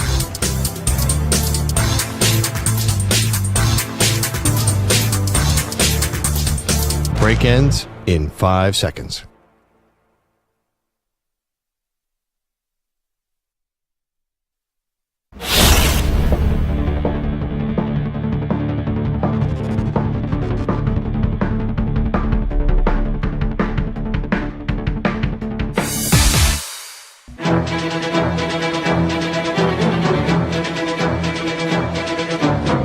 It's time for NFL Picks on the Zach Gelb Show. All right, the NFL Picks on the Zach Gelb Show on the Infinity Sports Network. We welcome in a sports betting personality. She does a great job, obviously. And that, of course, is our pal, Trista Crick. Trista, thanks so much for doing this. How you been? What's up, Zach? I'm good, brother. The weather is still hot. It's football weather. It's fall. I'm excited to be on with you. Thanks for having me. Well, I appreciate you coming on, and I want to congratulate you for having a great run as the host of BetMGM tonight. And we're all waiting. I know you're doing weekends on the score. You got the Heat Check with the Trista Crick NBA podcast, but we're all waiting to see what is next for Trista Crick. As soon as I can announce it, I will. Okay. Something big brewing, I hear, right? We'll see. We'll see what happens. I'm not going to break any. I know how you are. I know your tricks. Yeah, I'm just trying to get a little scoop here from Trista Crick. You know, I'm just doing my job here on a Friday. Gotta ask the question, see what Trista Crick was gonna say. Listen, I can promise you this: I'm not replacing Woj. That's the only thing that I know I'm not doing. Are you serious? I just put money down, literally on my app 30 seconds ago before you joined, that Trista Crick was going to be the next insider for the ESPN. That would be some job. That seems, as much as we all love Woj, and I was tailgated with him a few weeks ago at Springsteen, and he's an awesome dude. You have to be glued to your phone 24/7. You don't get a break, so I understand why Woj elected to walk away, Trista. I need more of this tailgating at Springsteen with Woj. Did he give you any inkling that was on his mind? Was it a Dan Hurley situation at the Garden where you had no clue? No inside scoop whatsoever. We were just talking about the business, having a few drinks, a few sandwiches that were brought up from the Jersey Shore. That was about it. And then a month later, boom, you get the Woj bomb from Adrian Wojnarowski that he's leaving the ESPN, and now he's going to be the GM at St. Bonaventure. All righty, before we get to the picks, Trista Crick, I just want to get your thoughts on two teams. I know you do the show on the weekends for 670 The Score, so let me ask you about the Bears. With what you've seen so far, is it maybe Caleb Williams is not that good as we thought, or is it just, hey, this Bears offensive line is just terrible? I think it's the offensive line. Like Nate Davis, I don't think even Eberflus really likes him very much. He's been considered to be lazy for multiple years, and now Ryan Bates is on the IL with a shoulder injury who was out snapping him in week 1. So it's a big concern. I think the interior offensive line probably needs to shift around a lot. Eberflus has said that he's not going to do any of that. They can't run the damn ball. DeAndre Swift is averaging like 2 yards per carry, which is 2 yards less than his expected yards per carry. I think even more than that, actually. So right now, it's a matter of trying to establish a scenario where Caleb Williams is in a spot to succeed. You've got Keenan Allen with a sore heel, Rome Odunze, a rookie, he's injured. So it's really just DJ Moore, a bad O-line, and a rookie dynamic quarterback. Which, listen, like very similar scenario outside of the rookie element that Justin Fields had to deal with last year. So I think it's more of that than it is Caleb Williams. I'm intrigued about Eberflus. I know he's a defensive-minded head coach, but no one walked away at the end of last season saying Matt Eberflus is a great coach. It was with what he did last year, he deserved another chance to continue with this Bears regime. Through 2 games, I'm starting to think at the end of the season, maybe the Bears just aren't as good as what I thought they could be, and Eberflus will be out of a job. And then with Belichick sitting there, you got Vrabel sitting there as well. If the offensive coordinator of the Lions maybe wants to stay in division, Johnson, he takes finally a head coaching job. That's going to be an attractive job, assuming it does open at the end of the year with whoever replaces Matt Eberflus. Yeah, and Caleb Williams is the real deal. And everybody who knows football a lot better than me says that he has everything, all the tools, all the skills, and everything between the ears in order to be a franchise-altering quarterback. So if that's the case, which I'm going to say that me and you can both agree that we'll allow that to be the premise of the conversation, then you have to blow everything up and surround him with an offensive coordinator and a head coach that can put him in the spot to succeed and give him an offensive line to protect him. He sacked the most in the league, him and Gardner Minshew, 9 times in 2 games. So I'll be on The Score tonight to talk about this matchup with the Colts. I've got plenty to say, so definitely tune in for that. But yeah, I think Matt Eberflus, if they lose for some inexplicable reason to the Colts, who are allowing the most amount of rushing yards per game in the NFL, like 200 and some yards per game, if they lose to the Colts, yeah, I think Eberflus could be hotter on the hot seat. All righty, Trista Crick here with us. We'll get to the picks right now. Trista will take 3 games. I'll take 3 games as well. I'll give you my first game. And you may not like this because I know what football team you root for, and that's the drama Dallas choking Cowboys, which in typical Cowboy fashion impressed week 1 and then failed to show up in week 2. I think this is a close game. I think it's a sloppy game. I just trust Lamar Jackson more than Dak Prescott. I just trust John Harbaugh more than Mike McCarthy. I'll take the Ravens over the Cowboys. Give me Baltimore laying a point. That's my first pick, Trista. That's my first pick, too. They have Baltimore, 7th most rushing yards per game this season. I don't know if you watched any of that Saints-Cowboys game, but boy, did Alvin Kamara, who is not exactly a young man, ran all over that team. And the Cowboys' interior line on top of that defensively has been one of the worst these last 2 weeks. So I don't think the Ravens go 0-3. Certainly not. So I like the Ravens -1, even though it is in Dallas as well. All righty, so we're both on the Ravens right out of the gate. My next game that I'm going to go with, I actually turned my attention to Sunday Night Football. The Chiefs won a game last week that they probably should have lost. The Falcons won a game last week that they also probably should have lost. So it's kind of the same script. Most of the time when you talk about Kansas City, and it's just what we do, right? It's Patrick Mahomes. It's the brilliance of Andy Reid. It's Travis Kelce, all the wide receivers, Rashee Rice and Xavier Worthy. But for the last year, the defense of the Chiefs has been the best unit, led by Steve Spagnuolo and the great defensive player of Chris Jones. I think Kansas City wins this game this week. I could see it being sloppy because I like that Falcons secondary, and Mahomes made a few mistakes last week. But Kirk Cousins coming off the injury, he's looked slow. He's even admitted he's not 100% and he doesn't feel right. I think this Chiefs defense is what wins them the game this week and covers the number. Give me Kansas City laying the 3 points. What do you got for game number 2? Damn it, Zach, we're on the same games. I also have Chiefs -3. Mahomes 14-1 straight up in his career indoors. Completed 68% of his passes, 33 TDs to 3 interceptions, over 300 passing yards per game. He is going to eat against the Falcons. Think about this. The Chiefs were 3-point favorites against the Ravens. Are we putting the Ravens in the same categories we're putting the Falcons? And I know the Chiefs were at the crib, but come on now. This line doesn't make any damn sense. This is one of the first ones that I circled on my bet slip to get to. You had a great game against the Eagles with that last minute of the game, and I think that's why the line is what it is. But yeah, I like the Chiefs -3 as well. All right, I'll be respectful here since we're on the same games for the first 2. I will let you go first for the third game, and then if we end up picking the same game here, then geez, I feel like there is some spy that is going on where I have some intel on you and you have some intel on me. So Trista, the floor is yours for game number 3. Third pick for me is Packers +2.5 on the road at the Titans. I really actually hope for Kismet's sake that is your game as well. I went back and forth between that and the Bills game. Packers offensive line is just dominant, man. They've been really, really good. They're going to lean on that. They're going to lean on their defense. Just give the ball to Josh Jacobs as many times as you can. He had the ball 32 times, carried the ball 32 times for over 150 yards last week. So I think Malik will use his legs. I think the Titans stink. Their offensive line stinks. I hate Will Levis. Like, the Packers are just a better coach team. They're just a better run team. I think they have the better roster. And even with Malik Willis, I think they probably have the better quarterback as well.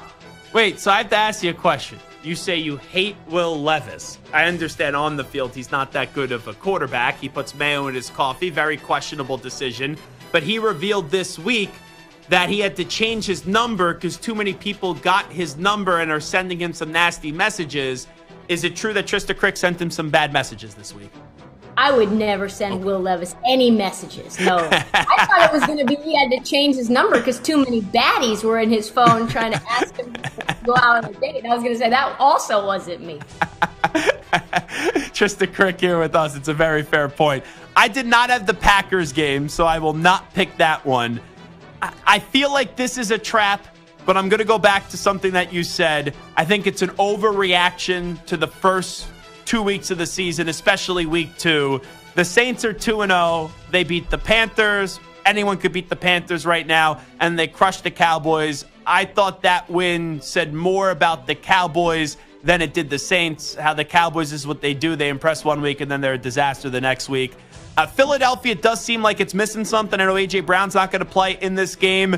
Ever since they were 10-1 a year ago, that football team just hasn't had it, even though they have a ton of talent. But I like the Eagles to bounce back this week. If they don't win this game, Philadelphia has some big problems. I will take the Eagles to not only win the game outright, but I like the Eagles plus the 2.5 points. So here are the picks this week. I have the Eagles plus 2.5, the Chiefs -3, the Ravens -1. Trista and I were both on the Ravens -1, the Chiefs -3, and Trista's final pick is the Packers plus 2.5. Trista, thank you so much. We appreciate it. Happy betting. Good luck to you. Let's win all of our bets. Yes, absolutely. There she is, the great Trista Crick joining us. And we can't wait to see what her next stop is going to be, as I hear there could be some things brewing in the sports betting world. I have no clue where she's going. I'm just going to be honest. 2 things, actually 3 things that we need to revisit.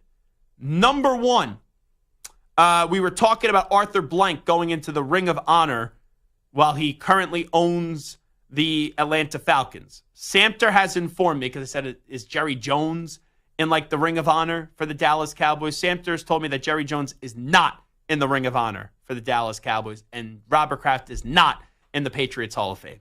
So Arthur Blank going into the Ring of Honor this week while he still owns the team is just a little bit interesting.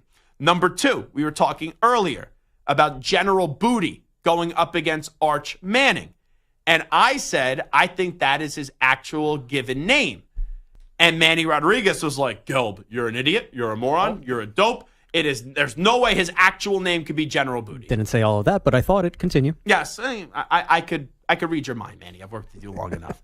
So I texted my guy, Josh Booty, who is General Booty's uncle, and I said, Josh, quick question. Is your nephew's legal name General, or is it a nickname? He said his only given name. So he is called General. Legally on the birth certificate. So there you go. The more you know. Mm-hmm. Also, you said there was 3 things. Those 2. Yes. Yes. I have another one. Okay. Please. Whose name is on the show? I had 2 sips of an energy drink. I am locked in. I am wired. I'm ready to go. I have noticed, and I don't mean to shame you. This is not meant to be in a negative way. So I know you're very sensitive, the younger people that work around here. So don't start crying. Don't start crying. All don't right. walk out in the newsroom and be like, Gelb's a jackass. Calling Gelb's HR. an a-hole. All right? At least let me leave, then say that. All right. I have noticed in your updates, you sound very energetic, which is a good thing, and you talk very fast. And you told me... There's a heart out, that's why. No, I understand. But you told me when I was pondering if I should have this energy drink, which thankfully did not have the whole thing, because after 2 sips, or when it was 1 sip, I was like wired What a for about lightweight. 25 minutes. What a baby. You said you drank the entire energy drink, correct? Yeah. And what did you say to me? Do you even remember what you said to me? I know it was like 2.5 hours ago. That I could go to the gym even though I don't lift weights? Yes. Yeah. So I'm just wondering. Yeah. Because, right, newer on the updates, which you do a good job. Appreciate it. But there's sometimes when you get an opportunity behind the mic, people get nervous when it's their first big national exposure and you're in a new role. Right. And you want to have the energy sound well. Are you just pouring down these energy drinks before you do the updates? No. Okay. I did read the chat earlier. Some people did say that. It's a bad idea. Mistake number 1. I was taking a look at the chat earlier. No, I was not hanging out with Schwartz or Botcher in the bathroom. I do not rip one before each update. Schwartz or Botcher in the bathroom? Yeah, they thought that we were doing some extracurricular activities in the bathroom to get energetic. Wow. Yeah. Let me tell you, 2 people that would never do that. Schwartz and Botcher. And if you were going to do that, why would you do it with Schwartz and Botcher? I'm sorry. You'd have to pay for Pete's stuff because he wouldn't pay for it. And Botcher, he'd probably be listening to some Screamo music if I'm being serious. I do not drink an energy drink before every update. I just get excited to read about what's happening in the latest news in the world of sports. Plus, I have a heart out, so that's why I read rather quickly. Could we try something for this update? You want me... Zach, the Niners injury report. No. Can I see your update? Oh, wait, it's on the computer. It's on the computer, man. I thought it was paper. I print out paper, Yeah, I'm not. so Yeah, I'm not. I think he's the only Can you one. turn that screen around? Can I see your script? Oh, boy, that font is small. Oh, dear. I know I'm old, but... We could probably fix that. I'm now 30 if you didn't hear, so I'm getting old. Okay. That better? Thanks, Zach. The Niners injury report gets more and more populated as the team has listed Joey Bosa as questionable with a rib ailment.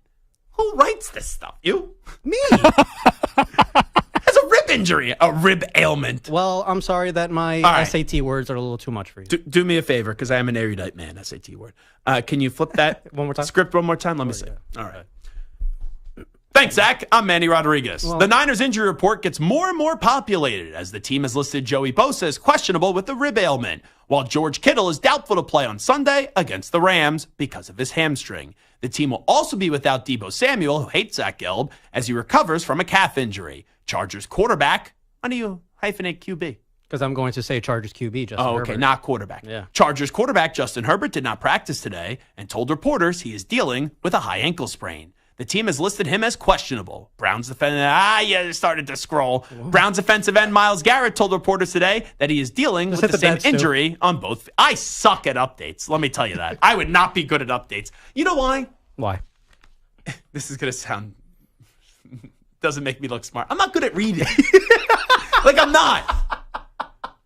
Like I can get in front of a microphone, no notes in front of me. And I could give you a 15-minute rant that's up there with the best of them. You have me read something, and I have to read it for on air. It just sounds scripted. Well, like I do read. I wasn't great at reading comprehension on the SAT, to be fair.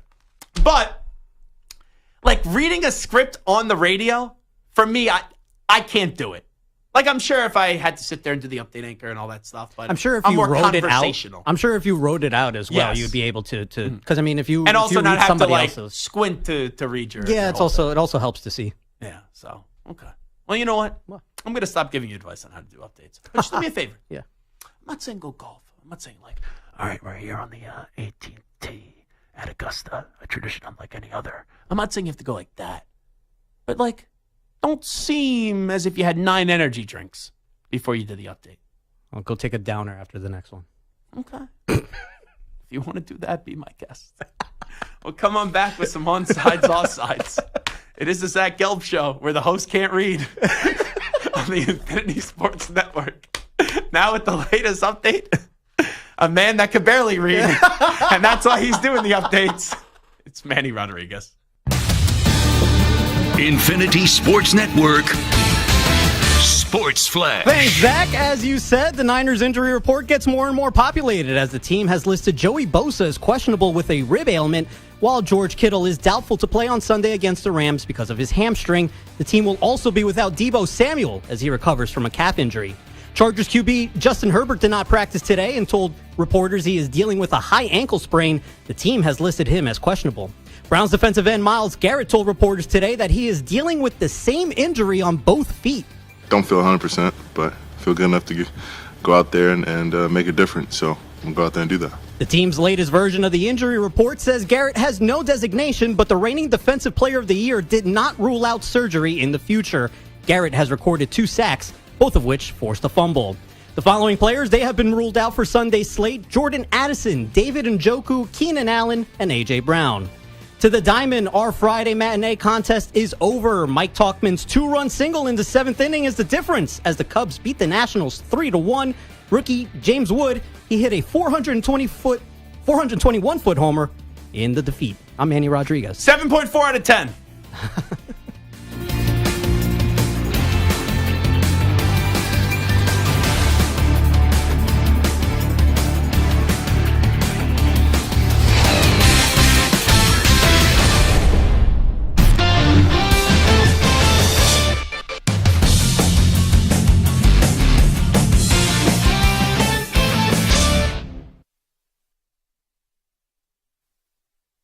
'You're in a 5-minute break.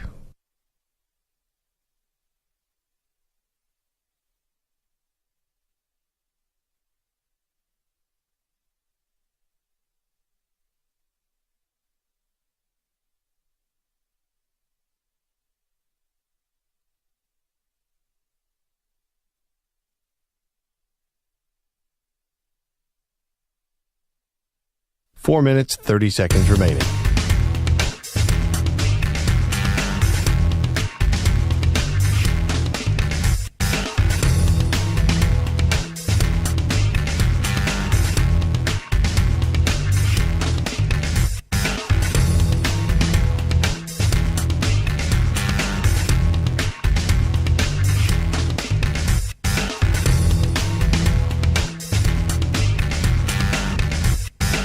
Four minutes remaining.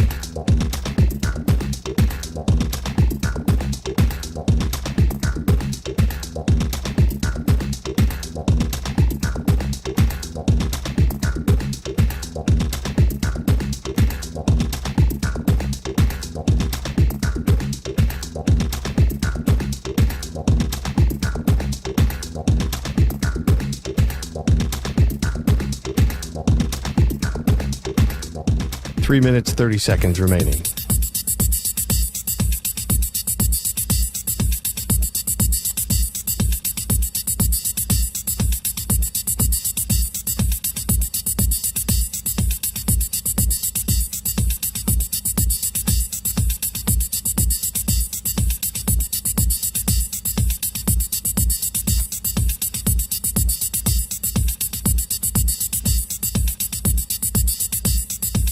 Three minutes remaining.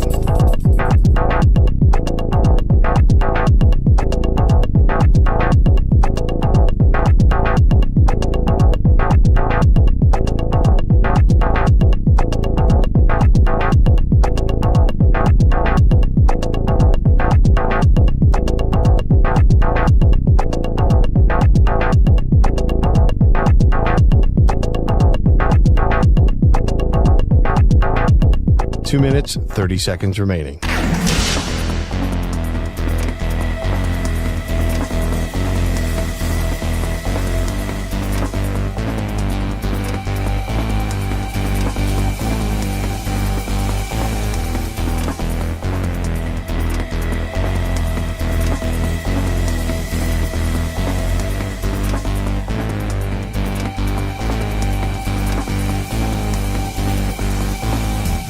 Two minutes remaining.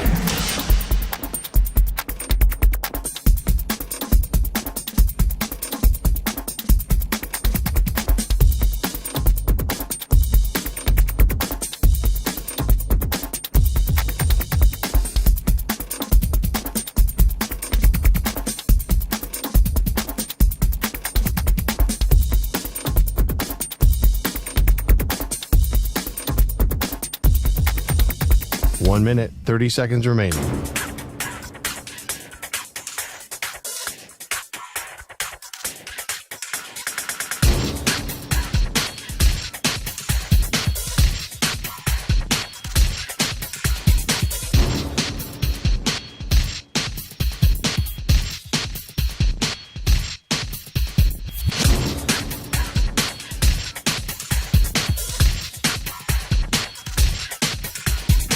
One minute remaining.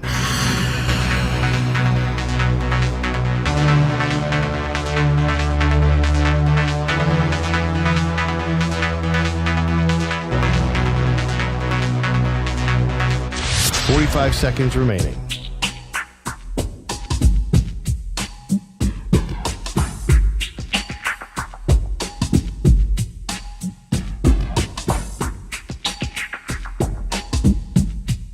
Thirty seconds remaining.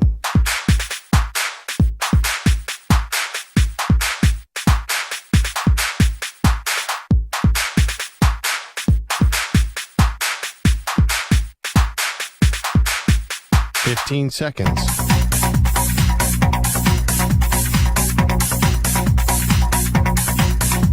Break ends in 5 seconds.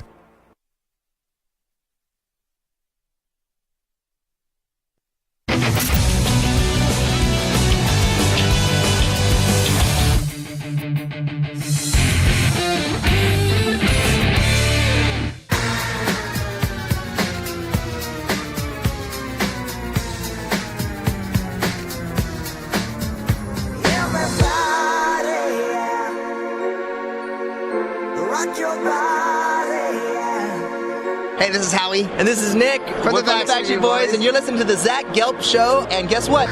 Zach is back. All right. He's live. He's nationwide. This is the Zach Gelb Show. It's time to answer Ask the Pros question of the day. It's brought to you by O'Reilly Auto Parts. AJ in Boise says, Zach, I've already used the Texans and the Chargers, and I need a survivor pick for this week. What do you got? You can submit a question by tweeting at INF Sportsnet or at Zach Gelb using the hashtag #AskThePros. Think O'Reilly Auto Parts for all your car care needs. Get guaranteed low prices and excellent customer service from the professional parts people at O'Reilly Auto Parts. So he already used the Texans and the Chargers. A survivor pick this week. Cleveland beating the Giants. I kind of like that. Let's see. Any other obvious one? Bucks over Broncos, maybe? I was just going to say that, Stu. Bucks over Broncos. I'm looking at the slate, and then I'm just like, the Broncos offense stinks. And that Tampa defense, that's a good pick. That's not a bad pick. Some will be Raiders, Panthers. I don't know. I mentioned you this morning in WFNZ. They were like, do you have any hope for the Panthers? I'm like, yeah, my producer Stu goes, it would be a typical Raiders loss. That would be about it. I think those are Buffalo, Jacksonville, stay away from. You know what? I got it. So you already used the Texans, AJ, and the Chargers. I like that suggestion that you said, Stu. Bucks, and find a way to get the job done against the Broncos. I could recommend Cleveland over the Giants. The pick I would make, they're home too. Cincinnati. Cincinnati beating the Commanders on Monday night. 2 Monday night games this week. Yeah, you got the Bills and the Jaguars, and then the Bengals and the Commanders. All righty, let's end this week out in style with a little onside, offside. Stu, hit it. Zach's taking on the most polarizing issues in sports. Which side of the line of scrimmage will he end up on? Offside. Defense number 69. It's Onsides, Offsides with Zach Gelb. All right. What do we got, Stu? All right, Zach. As we mentioned, the Jets dominated the Patriots last night, nearly tripling their yardage output and more than doubling their time of possession. Aaron Rodgers was sharp, completing 77% of his passes to 8 different receivers.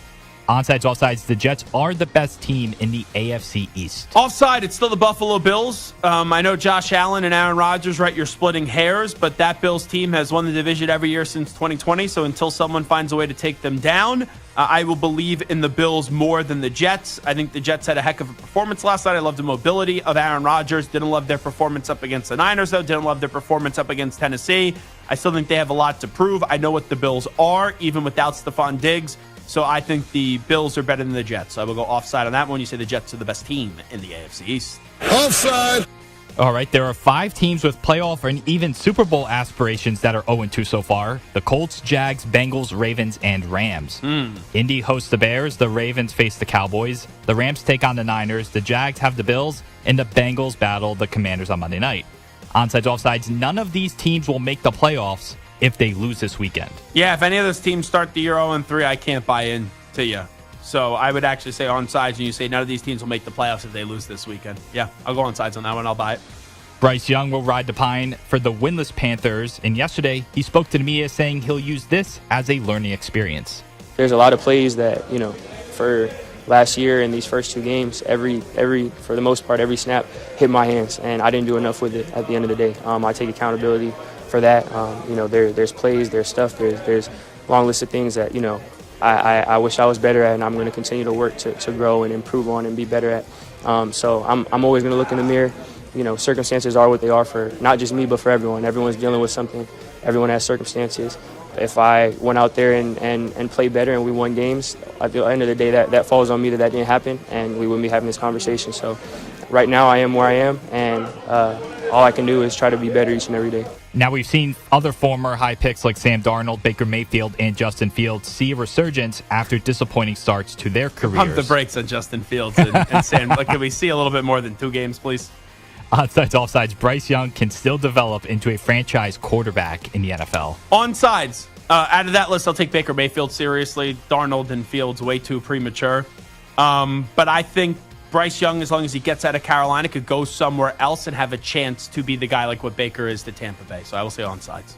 USC is 2-0 and have a big top 25 test traveling to Ann Arbor to take on the defending champion Wolverines. Junior quarterback Miller Moss is averaging over 300 yards a game as he takes over for Caleb Williams. Onsides, offsides, USC might actually be a top 3 team in the Big Ten. I think that's on sides. I don't think it's crazy to say. Nebraska has impressed a lot of people. We know what Ohio State is. Oregon has been underwhelming to start the season, even though they had a nice win last week. But outside of that, Michigan has had a down year. This is their last chance to kind of impress people and get their season back on track. And Penn State, great week 1 victory, but then in week 2, up against Bowling Green, that was not an encouraging performance. So I don't think it's crazy to say that USC might actually be a top 3 team in the Big Ten on sides. In one of the most epic single-game performances in baseball history, Shohei Ohtani became the first member of the 50-50 club after going 6 for 6 with 3 home runs, 2 doubles, 10 RBIs, and 2 stolen bases. Over in the American League, Aaron Judge is having a historic season himself, chasing a triple crown, leading the majors in home runs, RBIs, OPS, and WAR, while sitting 3rd with a .321 batting average. Onsides, offsides, Ohtani is having a better season than Aaron Judge. Offsides, I know Ohtani has more steals than Aaron Judge, but Aaron Judge has a .321 average. Ohtani has a .294 average. Aaron Judge has 53 home runs. Ohtani has 51. Judge has 136 RBIs. Ohtani has 120, and Judge plays the field. So, hey, I'd like to have both on my team, or just one on my team, and half of their production. But with that being said, I actually think Judge is having the better season than Ohtani. So when you say Ohtani's having a better season than Judge, I go offside. Offside. All right, and last one, Joel Embiid is currently one of the best players in basketball, but has somehow never gone to a conference finals with the Sixers.